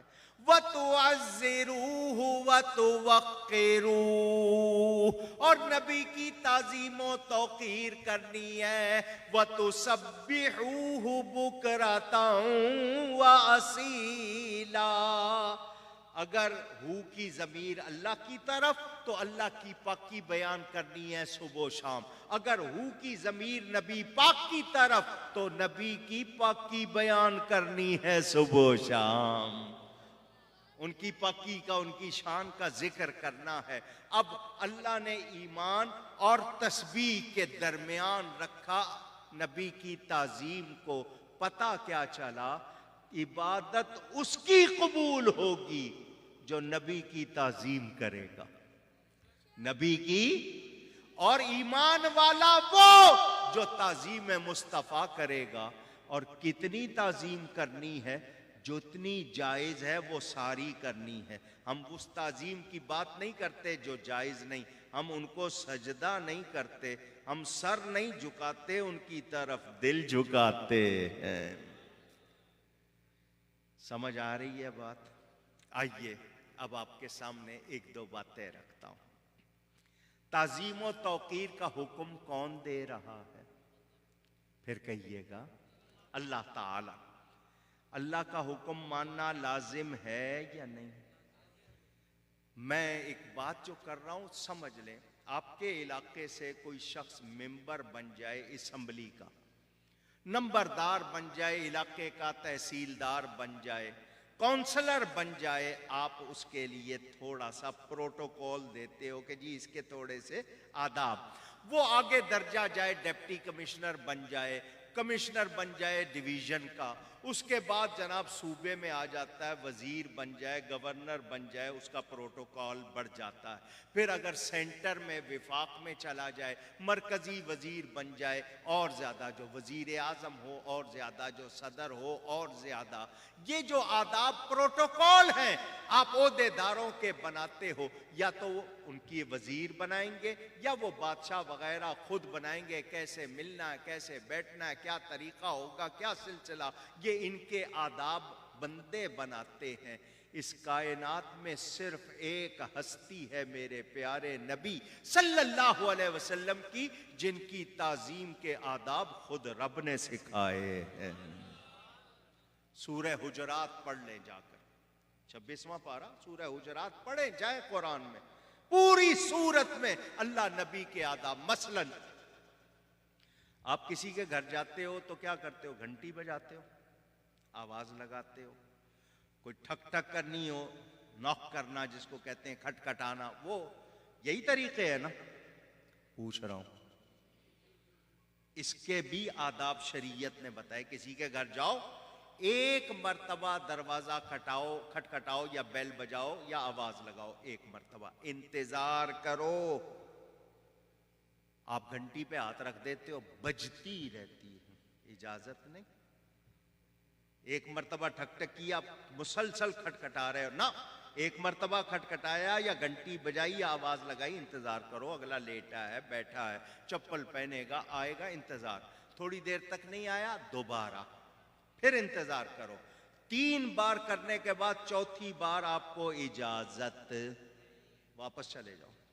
تھوڑی دیر کے بعد پھر آ جانا. ہم تو ہوٹر بجا رہے ہیں تو پورا محلہ اٹھا دیتے ہیں, گھنٹی بجا رہے ہیں تو بجاتے رہتے ہیں. ہمیں آداب سیکھنے چاہیے, جس طرح ہم چاہتے ہیں ہمیں کوئی تنگ نہ کرے, ہم بھی کسی کو تنگ.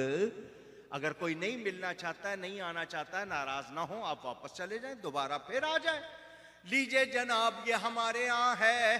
کسی کے ہاں چوکیدار ہوگا, کوئی آدمی ہوگا, باہر آئے گا, اچھا جی میں اندر خبر کرتا ہوں, ہر ایک کا اپنا انداز. لیکن اللہ تعالیٰ قرآن میں فرماتا ہے میرے نبی کے دروازے پر آنا ہے, کھٹکھٹانا نہیں, آواز نہیں لگانی, گھنٹی نہیں بجانی, ہوٹر نہیں بجانا. ادب سے باہر کھڑے ہو جاؤ, جب نبی باہر نکلیں گے تو ملاقات کر لینا. دروازہ کھٹکھٹانے کی بھی اجازت اونچی. کون بتا رہا ہے, کون ادب سکھا رہا ہے؟ اچھا جی, اور سنیں, آپ کے ہاں پکارنے کا طریقہ کیا ہے؟ بھائی صاحب, اے بھائی, او فلانے, اسی طرح پکارتے ہو نا؟ پوچھ رہا ہوں, کوئی اور طریقہ ہو تو مجھے بتاؤ جو آپ کا ہو. راشد میاں, آپ کا کیا نام؟ آصف میاں, ارے بھائی, اسی طرح کرتے ہو نا؟ اللہ فرماتا ہے میرے نبی کو اس طرح نہ پکارنا. لا تجعلوا دعاء الرسول, پکارتے ہو نا, اے بھائی, او فلانے, نام لے کر, نہ, میرے نبی کو اس طرح نہ پکارنا. کا دعا بینکم کیا ہے؟ لا تجعلوا دعاء الرسول بینکم کا دعا بعدکم, آپس میں جس طرح ایک دوسرے کو پکارتے ہو میرے نبی کو اس طرح نہ پکارنا. کیسے پکارنا ہے؟ یا محمد نہیں کہنا, کہنا ہے تو یا رسول اللہ کہنا ہے, یا حبیب اللہ کہنا ہے, یا نبی اللہ کہنا ہے. یا محمد کہہ کے بھی پکارنا اونچی. کون فرما رہا ہے؟ قرآن میں اللہ فرماتا ہے میرے نبی کے پاس آنے والوں, باتیں کرنے والوں, بات کرتے ہوئے اپنی آواز کو نبی کی آواز سے اونچا نہ کرنا. اپنی آواز کو لا ترفعوا اصواتکم فوق صوت النبی, بھلے کتنے ادب سے بات کر رہے ہو, کتنی پیاری بات کر رہے ہو, تمہاری آواز اونچی نہ ہونے پائے. اور اگر آواز اونچی ہو گئی ان تحبط اعمالکم, تمہارے سارے اعمال برباد ہو جائیں گے. وانتم لا تشعرون, تمہیں پتہ بھی نہیں چلے گا عملوں کی پونجی کب ختم ہو گئی. نبی سے بات کرتے ہوئے آواز بھی اونچی کرنی. کون فرما رہا ہے؟ اللہ فرماتا ہے ان الذین یغضون اصواتهم عند رسول اللہ اولئک الذین امتحن اللہ قلوبهم للتقوی. وہ لوگ جو اپنی آوازیں نبی کے سامنے پست رکھتے ہیں, نیچی رکھتے ہیں, اللہ نے ان کے دل تقوی کے لیے چن لیے ہیں. یہ دلوں کے متقی ہیں. یہ آداب کون سکھا رہا ہے؟ اونچی. یا ایہا الذین آمنو کا لفظ قرآن میں جگہ جگہ, پہلی مرتبہ سورہ بقرہ میں پہلے پارے کے آخر میں آیا. پہلا حکم کیا دیا؟ یا ایہا الذین آمنو, اے ایمان والو, لا تقولوا راعنا, میرے حبیب کو راعنا مت بولنا. یہ راعنا عربی کا لفظ ہے, اس کے معنی ہماری رعایت کیجئے. کیا یہ لفظ برا ہے؟ کسی کو یہ کہنا کہ ہماری رعایت کیجئے یہ لفظ برا ہے؟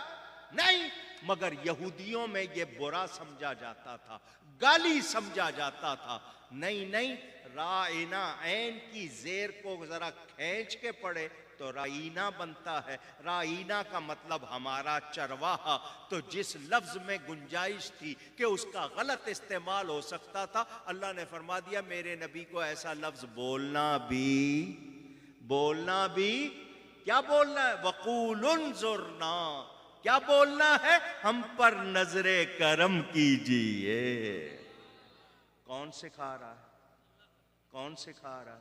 کسی اور کے لیے ایسے آداب ہیں؟ تو پھر کائنات میں ان جیسا, تو جس کو اللہ اتنی عزت دے ہمیں کتنی عزت دینی چاہیے.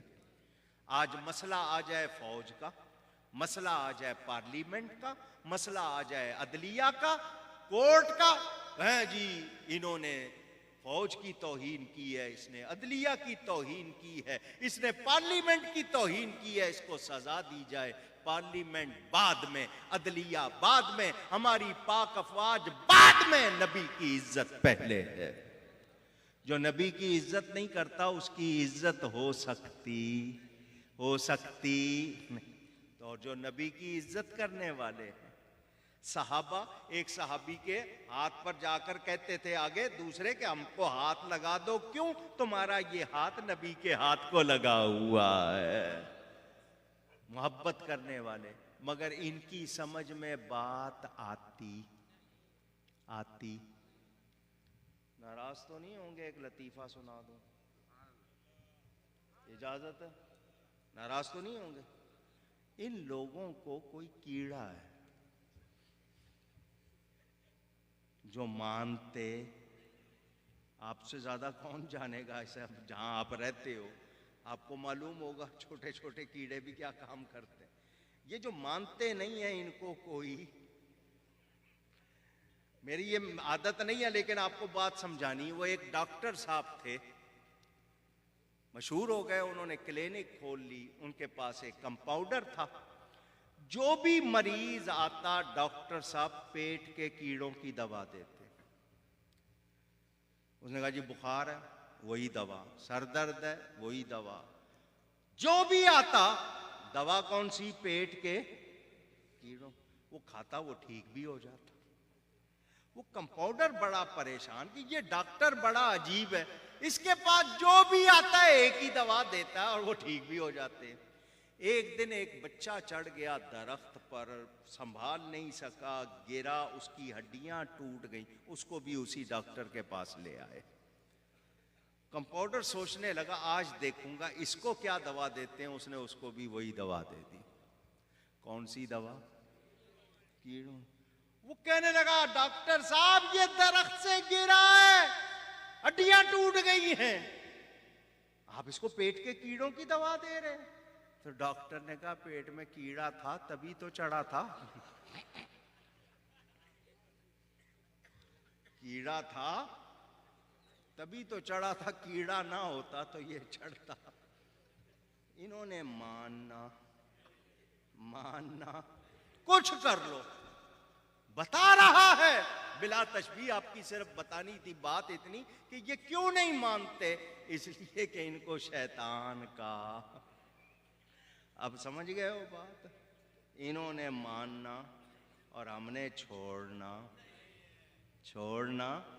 ہمارے محبت والے کیا کہتے ہیں؟ مدینہ جاؤ تو وہاں کی خاک کو بھی چومو، حرم کی زمین اور قدم رکھ کے چلنا، ارے سر کا موقع ہے او جانے والے، ارے یہ سر رکھنے کی جگہ ہے، پاؤں رکھنے کی جگہ۔ ہمارے ہاں ادب سکھایا جاتا ہے، محبت سکھائی جاتی ہے، نبی کی تعظیم کرو۔ کیا کرو؟ اونچی۔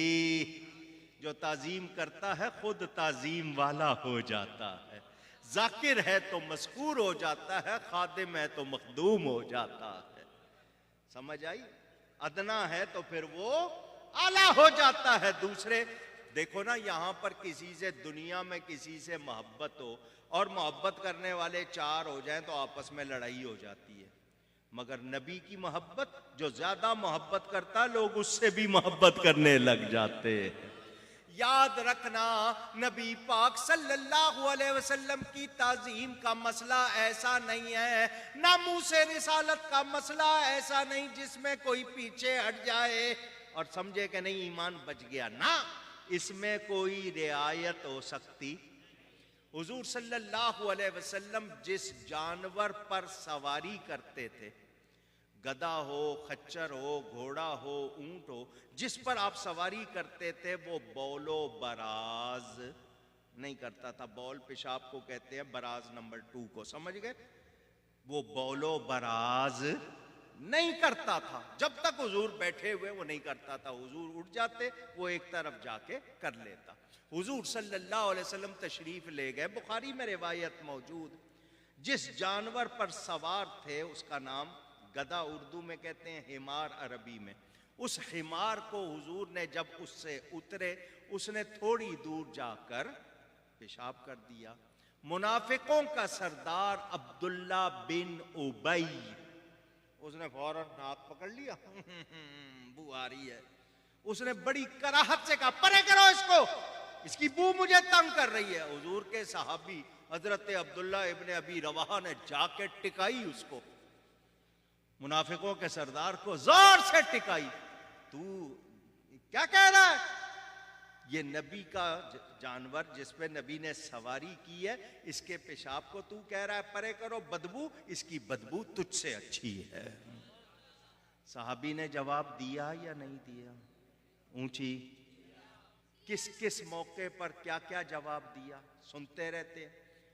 ایک منافق وہ جو زبان سے کلمہ پڑھے دل میں ایمان نہیں، اس کا جھگڑا ہو گیا یہودی کے ساتھ، بات آگے بڑھ گئی اس کی، تو یہودی نے کہا کون فیصلہ کرے گا، تو مان نہیں رہا، تو اس نے کہا چلو میرے نبی کے پاس۔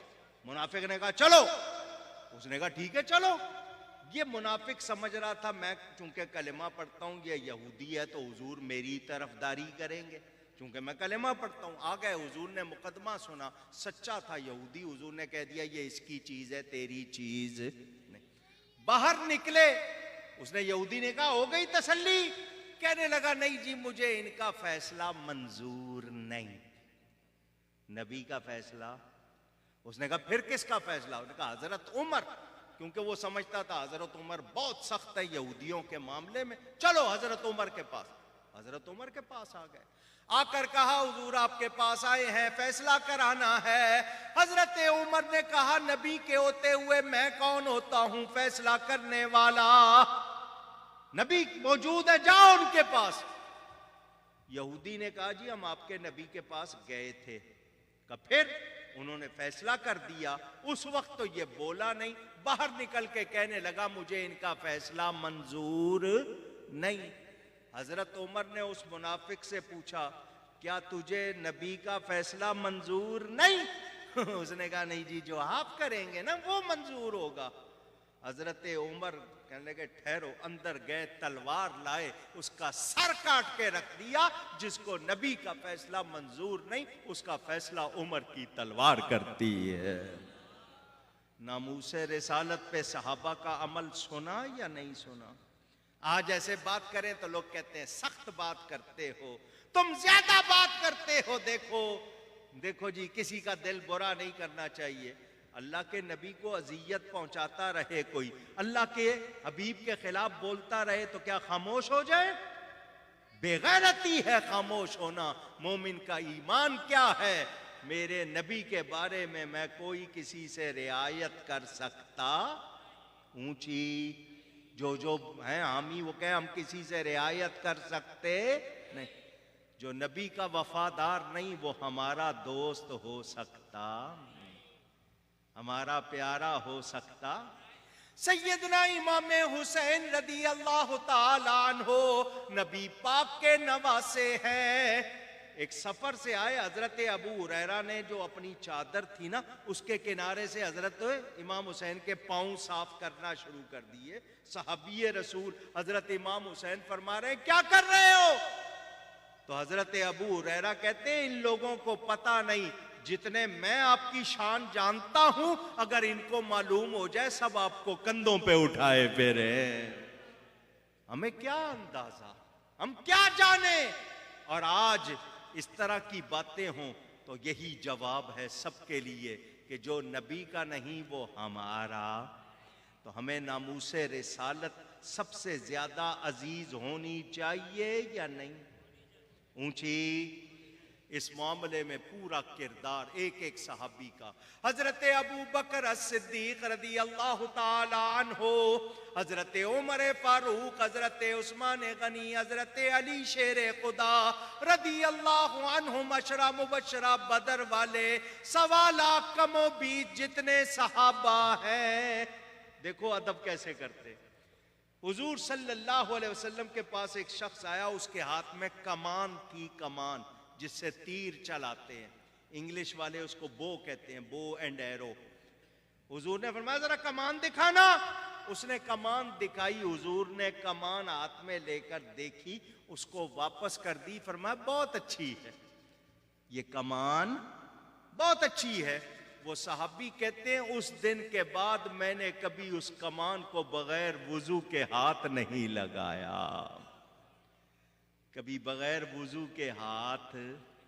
کتنا ادب کر رہے ہیں, ان کو پتا ہے, جانتے ہیں اس کو نبی کا ہاتھ لگ گیا. نہیں آپ کو پتا ہے حضور صلی اللہ علیہ وسلم کے کتنے مؤذن تھے؟ پوچھ رہا ہوں. 4. کتنے؟ آپ کو حضرت بلال کا نام یاد ہے, باقی کے نام یاد نہیں. 4 مؤذن. ان میں سے ایک حضرت ابو محذورہ, کعبے کی چھت پہ اذان دیا کرتے تھے, حضرت ابو محذورہ. ان کے جو سر کے بال تھے نا, پگڑی باندھ لیتے تو چھپ جاتے, جب پگڑی کھولتے تو یہ سامنے کے بال بیٹھے ہوتے تو زمین تک آ جاتے. سامنے کے اتنے سے بال زمین تک آ جاتے, باقی بال چھوٹے چھوٹے, لیکن صرف سامنے کے بال جب وہ باندھ لیتے کھڑے ہوتے تو گھٹنوں تک آ جاتے. کسی نے نہیں کہا بھئی یہ کون سا فیشن ہے؟ آج کل ہمارے نوجوان جس طرح کے بال کٹواتے ہیں, اللہ کی پناہ, ان کو غیروں کے طریقے پسند ہیں, نبی کی ادائیں پسند نہیں. رکھو بال اس طرح, کہو جیسے میرے نبی رکھتے تھے, لباس ایسا پہنو جیسا میرا نبی پہنتا تھا, جدھر سے گزرے دیکھنے والا سمجھے نبی کا غلام جا رہا. ہمیں شوق نہیں ننگے سر نماز پڑھنا. لوگ کہتے ہیں مولانا صاحب ننگے سر بھی نماز ہو جاتی ہے, تو میں نے کہا پھر نبی نے کیوں نہیں پڑھی, پھر صحابہ نے کیوں نہیں پڑھی؟ وہ تو پگڑیاں باندھ کے پڑھتے تھے, تم ننگے سر پڑھتے ہو, ہلکا سمجھتے ہو, کچھ تو ہوش کرو.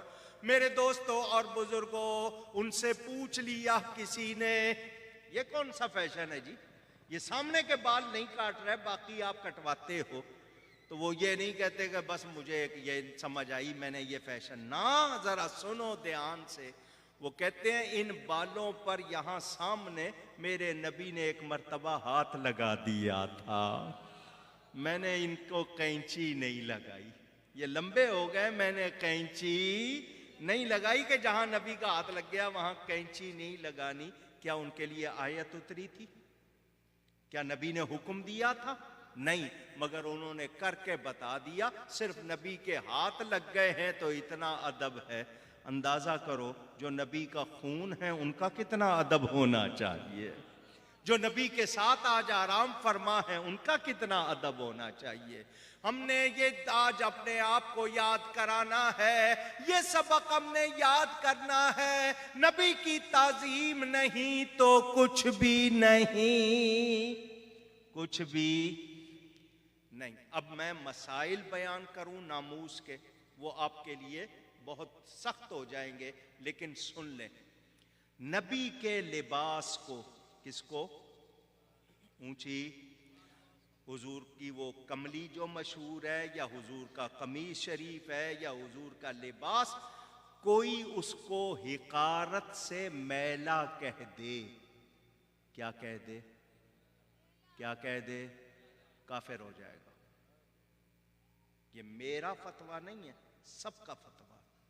حقارت سے نبی کے لباس کو کوئی میلا کہہ دے گا, مومن نہیں. اور سنیں, میری آپ کی بھی جوتی ہوتی ہے, ہم جوتی کہہ دیں, جتڑی کہہ دیں, کچھ بھی کہہ دیں, جو لفظ کہہ دیں, لیتڑ کہہ دیں, ہم جو بھی کہہ لیتے ہیں. ہمارے جوتے ہیں, کوئی بات نہیں. عربی میں جوتی کو نعل کہتے ہیں. کیا کہتے ہیں؟ 2 ہو گئی تو نعلین ہو گئی. اب نعل کو جس طرح جوتی کو جتڑی کہیں تو نعل کو چھوٹا کر کے نعیل کہیں گے, یعنی جتڑی. تو سن لو, نبی پاک کی نعل مبارک کو کوئی نعیل کہے تصغیر کے ساتھ, یا جوتی کو جتڑی کہہ دے, کافر ہو جائے گا. کیا ہو جائے گا؟ یہ میں اپنی طرف سے نہیں کر رہا, بہت زیادہ احتیاط کی ضرورت وہاں. معمولی بات نہیں. جنہوں نے خاک مدینہ کا ادب نہیں کیا وہ خراب ہو گئے. حضور صلی اللہ علیہ وسلم کے شہر میں ایک شخص چلا گیا، دوسرے شہر سے آیا تھا، اس نے دہی منگوائی مدینے میں، اتفاق سے گرم دودھ کی بنا لی ہوگی، تھوڑی سی اس میں کھٹاس آ گئی۔ آپ کو دہی بنانا زیادہ آتا ہوگا، آپ لوگ زیادہ جانتے ہوں گے، اس نے گرم دودھ کی بنا لی، کھٹی ہو گئی۔ تو وہ جب اس نے چکھی تو وہ اس میں کھٹاس تھی، کہنے لگا مدینے کا دہی کھٹا ہے، ہمارے شہر میں دہی میٹھا ہوتا ہے۔ اس کے منہ سے یہ لفظ نکل گئے۔ نبی پاک صلی اللہ علیہ وسلم اپنے ایک غلام کو خواب میں ملے، فرمایا وہ فلاں شخص ہے، اسے کہو مدینے سے نکل جائے، وہاں چلا جائے جہاں دہی میٹھا ہوتا ہے۔ اس نے مدینے کا ادب نہیں کیا۔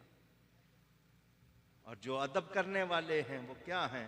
ملائک لگاتے ہیں آنکھوں میں اپنی، ملائک لگاتے ہیں آنکھوں سے اپنی، شب و روز خاک مزار مدینہ، شب و روز خاک مزار مدینہ۔ فرشتے جس خاک کو آنکھوں کا سرما بنائے، اس خاک کی کتنی شان ہے، ہم اس کو بھی سمجھ سکتے۔ امام اعظم ابو حنیفہ نام سنا ہے؟ پوچھ رہا ہوں، پھر پوچھ رہا ہوں۔ ان کا نام تھا نعمان۔ کیا نام تھا؟ سب کی آواز چاہیے۔ نعمان۔ ان کے والد کا نام ثابت، نعمان بن ثابت، یہ نام یاد رکھنا، نعمان۔ ابو حنیفہ پکارا جانے والا نام، ہم حنفی ہیں، یہ ہمارے امام ہیں، امام اعظم۔ ساری دنیا کے جتنے مسلمانوں میں حنفی ہیں ان کے امام، دوسرے بھی مانتے ہیں ان کو امام، اور یہ بہت بڑے، ہم جو نماز پڑھ رہے ہیں یہ طریقہ امام اعظم نے سکھایا ہے۔ وہ امام اعظم مدینہ منورہ میں جاتے تھے، بیچ گلی میں نہیں چلتے تھے، دیوار کے کنارے پر، یہاں تک کہ ان کے کپڑے دیوار سے گھسٹتے تھے۔ کسی نے کہا جی بیچ میں نہیں چل رہے، فرمایا کہیں میرا پاؤں وہاں نہ آ جائے جہاں نبی کا پاؤں آیا ہے۔ اتنا ادب کرنے والے۔ امام مالک، جن کو امام مدینہ، امام دار الہجرہ کہا جاتا ہے، 4 اماموں میں سے ایک امام، ساری عمر مدینے میں رہے، مدینے میں کبھی پیشاب نہیں کیا، باہر جاتے تھے۔ بستی سے نبی کے شہر میں بول و براز نہیں کیا۔ کہنا آسان ہے، کر کے دکھانا مشکل۔ اسی لیے آج بھی مدینہ کے قبرستان میں جن قبروں پر خاص طور پر سلام پڑھا جاتا ہے، ان میں ایک قبر امام مالک کی ہے۔ ادب کیا ان لوگوں نے، جنہوں نے ادب کیا ان کو رتبے ملے۔ ناموس رسالت کا تقاضا کیا ہے؟ بھائی ہو، باپ ہو، اولاد ہو، رشتہ دار ہو، کنبہ ہو، بیوی ہو، مکان ہو، جائیداد ہو، کچھ ہو، اللہ کا نبی ان سب سے زیادہ پیارا ہونا چاہیے، اور اللہ کے نبی کی عزت سب سے زیادہ، سب سے زیادہ ایسی کہ نبی کے لیے کوئی بات آئے تو پھر ہم برداشت، کوئی ہلکی بات کرے ہم برداشت، یہ ہے ایمان۔ حکم ہو نبی کا، دنیا ادھر کی ادھر ہو جائے، نہیں میرے نبی نے کہہ دیا ماننا۔ واقعات صحابہ کے پڑھو، صحابہ کس طرح نبی کی بات مانتے تھے۔ حضرت علی سے فرمایا میرے بستر پر سو جاؤ، 40 جوان ننگی تلواریں لے کر باہر کھڑے ہیں، فرمایا میرے بستر پر سو جاؤ، صبح اٹھنا، یہ سامان دے رہا ہوں فلاں فلاں فلاں کی امانتیں لوٹا کر آنا۔ حضرت علی کہتے ہیں اس رات جیسی نیند کبھی نہیں آئی، حالانکہ باہر لوگ تلوار لے کر کھڑے ہیں مارنے کے لیے، حضور فرما رہے ہیں سو جاؤ۔ حضور نے چونکہ کہہ دیا سو جاؤ، صبح اٹھنا، حضرت علی کہتے ہیں مجھے اس لیے نیند پیاری آئی کہ نبی نے کہا تھا صبح اٹھنا، تو میں نے اٹھنا ہے کیونکہ نبی نے کہہ دیا ہے۔ مجھے کوئی خطرہ۔ آج ہمارے ایمان کی حالت کیا؟ ہم کیوں ڈاواڈول ہو گئے؟ میرے دوستوں اور بزرگوں، ہمیں یاد رکھنا چاہیے میرے نبی پاک صلی اللہ علیہ وسلم کی عزت کرنے والا دنیا میں بھی عزت پائے گا، آخرت میں بھی عزت والا۔ آپ کو ایک دو باتیں سناؤں اور سمیٹوں گفتگو کو۔ میں پتہ نہیں جوش میں کتنی دیر مجھے ہو گئی ہے تقریر کرتے ہوئے، میں نے شروع کرتے ہوئے گھڑی نہیں دیکھی تھی۔ توجہ چاہتا ہوں۔ میرے نبی پاک صلی اللہ علیہ وسلم کی عزت کرنے والوں نے عزت پائی ہے۔ حضور صلی اللہ علیہ وسلم کے لیے خدمت کرنے والوں میں ایک نام ہے امام بخاری کا، جن کی بخاری شریف مشہور ہے، حدیث کی کتاب۔ نام سنا ہے؟ بخاری تو نام سنا ہے نا؟ امام محمد بن اسماعیل بخاری حدیث لکھنے سے پہلے غسل کرتے تھے، 2 رکعت پڑھتے تھے، خوشبو لگاتے تھے، اہتمام سے ایک حدیث لکھتے تھے۔ یہ صرف نبی کے فرمان کا ادب۔ آج کتنی عزت ہے دنیا میں، بخاری ہے یا نہیں ہے؟ نبی کے فرمان کا ادب حضور صلی اللہ علیہ وسلم نے کتنا نوازا ہے، کتنی شان ہے۔ آپ نے بڑا مشہور واقعہ سنا ہوا ہے حضرت جنید بغدادی کا۔ یہ حضرت غوث پاک کے پیروں میں سے ہیں، غوث پاک کے پیروں میں سے۔ اللہ نے شان غوث پاک کو زیادہ دی ہے۔ حضرت ابو القاسم جنید بغدادی کا بڑا مشہور واقعہ آپ نے سنا ہوگا۔ یہ شاہی پہلوان تھے، رائل ریسلر۔ بادشاہ نے اعلان کیا ہوا تھا جو جنید کو پچھاڑ دے گا، شکست دے گا، منہ مانگا انعام دیں گے۔ بڑے بڑے پہلوان نام سن کے کانپتے تھے۔ جنید کا کوئی سامنے نہیں آتا تھا، اتنا بڑا پہلوان نہیں جی، ہم نے ہڈیاں پر پسلیاں نہیں توڑوانی۔ بغداد شریف میں ایک دن ایک کمزور سا شخص، لاغر نحیف، ہڈیوں کا ڈھانچہ، بوٹی نہیں ہے، صرف ہڈیاں ہی ہڈیاں، دور سے پسلیاں گن لے، کوئی کمزور سا شخص آ گیا، کہنے لگا میں جنید سے مقابلہ کروں گا، میں لڑنے آیا ہوں۔ لوگوں نے دیکھا، انہوں نے کہا اس کی موت لے آئیے اس کو۔ بادشاہ کے پاس لے گئے، یہ جنید سے لڑنا چاہتا ہے۔ بادشاہ نے بھی دیکھ لیا کہ واقعی یہ لڑنے کے قابل نہیں، ایک تھپڑ نہیں سہ سکتا۔ اور بادشاہ نے کہا مرنے کے اور بہت سے طریقے ہیں۔ اس نے کہا جی مجھے بڑے داؤ آتے ہیں، میرے جسم کو نہ دیکھیں، مجھے داؤ آتے ہیں۔ ان کا بہت اچھی بات ہے، اگر یہ کہ نہیں اس کو لڑوائیں گے تو یہ کہے گا لڑوایا نہیں، انہیں اعلان کر دو مقابلہ ہوگا۔ دنیا آ گئی دیکھنے، جنید سے لڑنے کے لیے کوئی آیا ہے۔ میدان میں آئے، پہلے دونوں پہلوان آپس میں ملتے ہیں۔ اس نے ملتے ہوئے کہا جنید میں پہلوان نہیں ہوں، میں پہلوان تو میرا جسم دیکھ رہا ہوں، میں واقعی لڑنے کے قابل نہیں، واقعی تمہارا ایک تھپڑ بھی نہیں سہ سکتا۔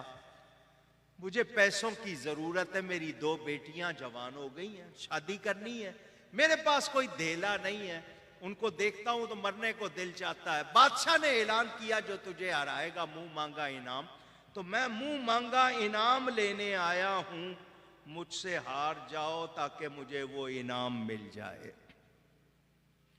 جنید نے کہا تو بادشاہ سے ویسے مانگ لے، تو نے بھیک کیوں نہیں مانگ لی؟ اس نے کہا میں بھیک مانگ سکتا، کیوں؟ میں اولاد رسول ہوں، سید زادہ ہوں، نبی کی اولاد ہوں، بھیک نہیں مانگ سکتا۔ جنید میں نے سنا ہے تو نبی کا بہت عاشق ہے، آج تیرے پاس نبی کا بیٹا آیا، عزت رکھ لے، نہیں رکھنی تو میں مرنا چاہتا ہوں۔ تو مارے گا میں مر جاؤں گا، تیرا تھپڑ تو سہ نہیں سکتا۔ پھر اللہ کو جو منظور ہوگا، چاہے تو رسول کی بیٹیوں کی عزت رکھ لے، چاہے اپنی عزت کروا لے، فیصلہ تو کر لے۔ یہ کہہ کے وہ اپنے کنارے چلا گیا۔ جنید کو پاؤں اٹھانا مشکل، یہ لوگ میرے نعرے لگا رہے ہیں زندہ باد زندہ باد کے، اور آپ کو پتا ہے لوگوں کا یہی ہوتا ہے، جس کی فتح ہوتی ہے اس کے ساتھ ہو جاتے ہیں، بھول جاتے ہیں سب کچھ۔ ہارے تو تالیاں ہیں، ہارے تو گالیاں ہیں، جیتے تو تالیاں، یہی حال ہے نا۔ حضرت جنید سوچنے لگے اس کو گراؤں گا، نبی کو کیا منہ دکھاؤں گا، میں مدینے جا کر حضور کو کیا منہ دکھاؤں گا، قبر میں کیا منہ دکھاؤں گا، اور اگر ہار جاتا ہوں تو یہ سب لوگ تھو تھو کریں گے، کیا کروں؟ ان کے دل نے فیصلہ کر لیا، مقابلہ شروع ہوا، لوگوں نے دیکھا جنید لڑ نہیں رہے، اس نے بھی سمجھ لیا یہ فیصلہ کر چکے ہیں، اس نے ان کے ٹانگ پہ ٹانگ ماری، حضرت جنید گر گئے، وہ سینے پہ چڑھ کے بیٹھ گیا، لوگوں نے اس کے نعرے لگانے شروع کر دیے، بادشاہ نے اس کو منہ بولا انعام، جو منہ مانگا انعام دے دیا، وہ انعام لے کے چل بسا، جو لوگ کندھوں پہ اٹھاتے تھے اب کوئی بھی نہیں دیکھ رہا، سارے کہہ رہے ہیں لو جی ہار گئے ہار گئے، حضرت جنید روتے ہوئے اپنے ٹھکانے پر آ گئے، دل مطمئن تھا، دل مطمئن تھا، عزت قربان کی ہے مگر نبی کی بارگاہ میں میرا یہ عمل ضرور قبول ہو جائے گا، گھر آ کے روتے روتے سو گئے، حضور خواب میں تشریف لے آئے، فرمایا جنید تو نے میرے بیٹے کی عزت رکھی، اللہ نے تجھے ولیوں کے گروہ کا سردار بنا دیا، اللہ اکبر، یا رسول، یا اگلے دن بادشاہ نے بلایا، جنید ہم تمہیں جانتے ہیں، تمہارا کوئی مقابلہ نہیں کر سکتا، تم تو لڑے ہی نہیں، بتاؤ اس کمزور سے آدمی سے کیوں ہار گئے؟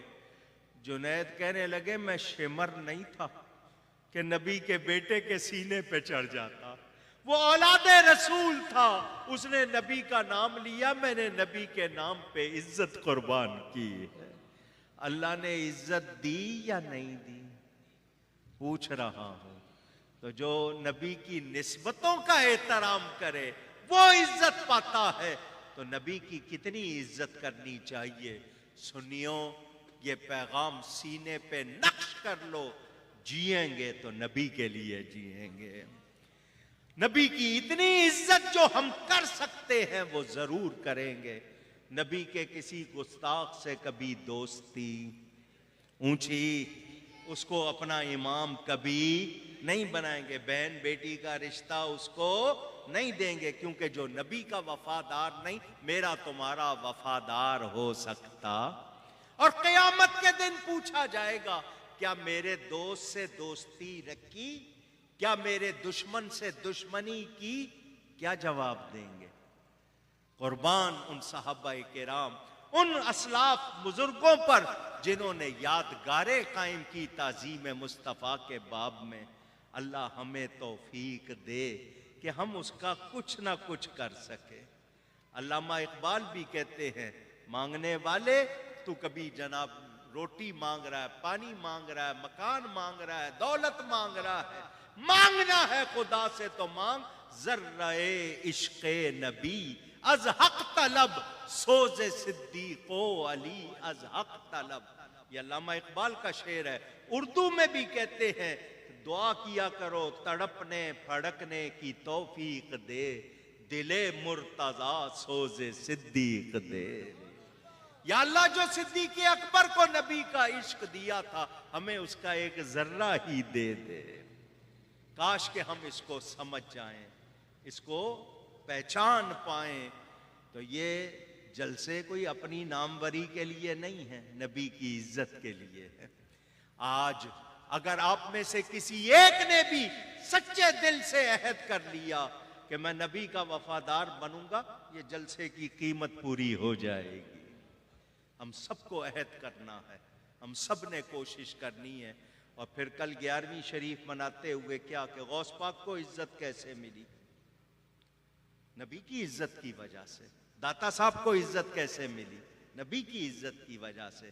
اعلیٰ حضرت فاضل بریلوی کو عزت ملی نبی کی عزت کی وجہ سے۔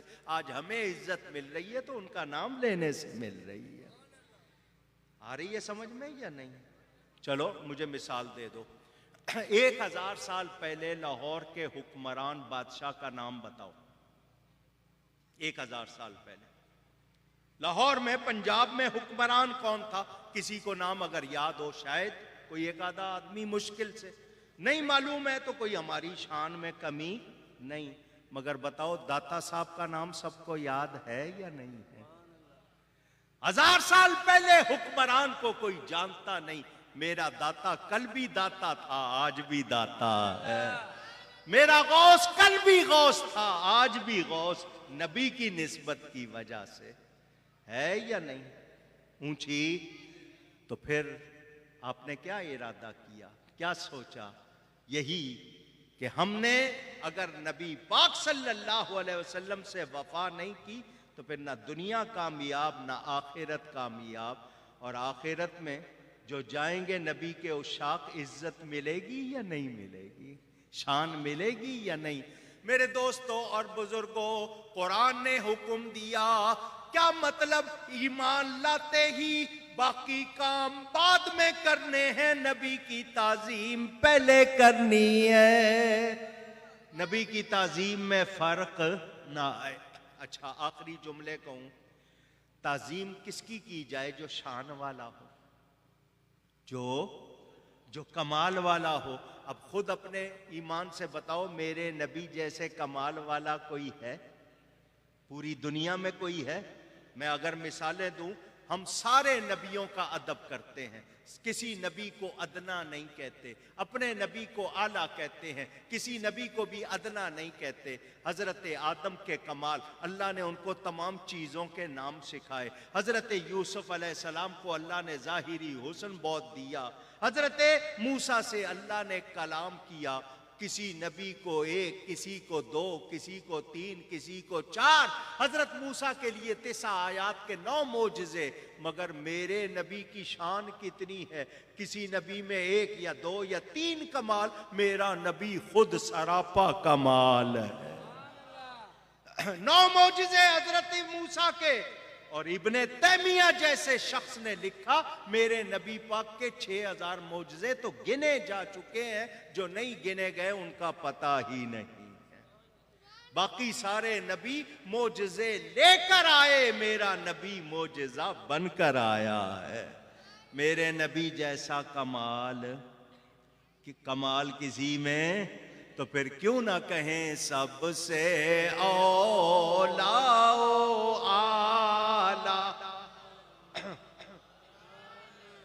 سب سے بالا و والا ہمارا نبی، سب سے بالا و والا،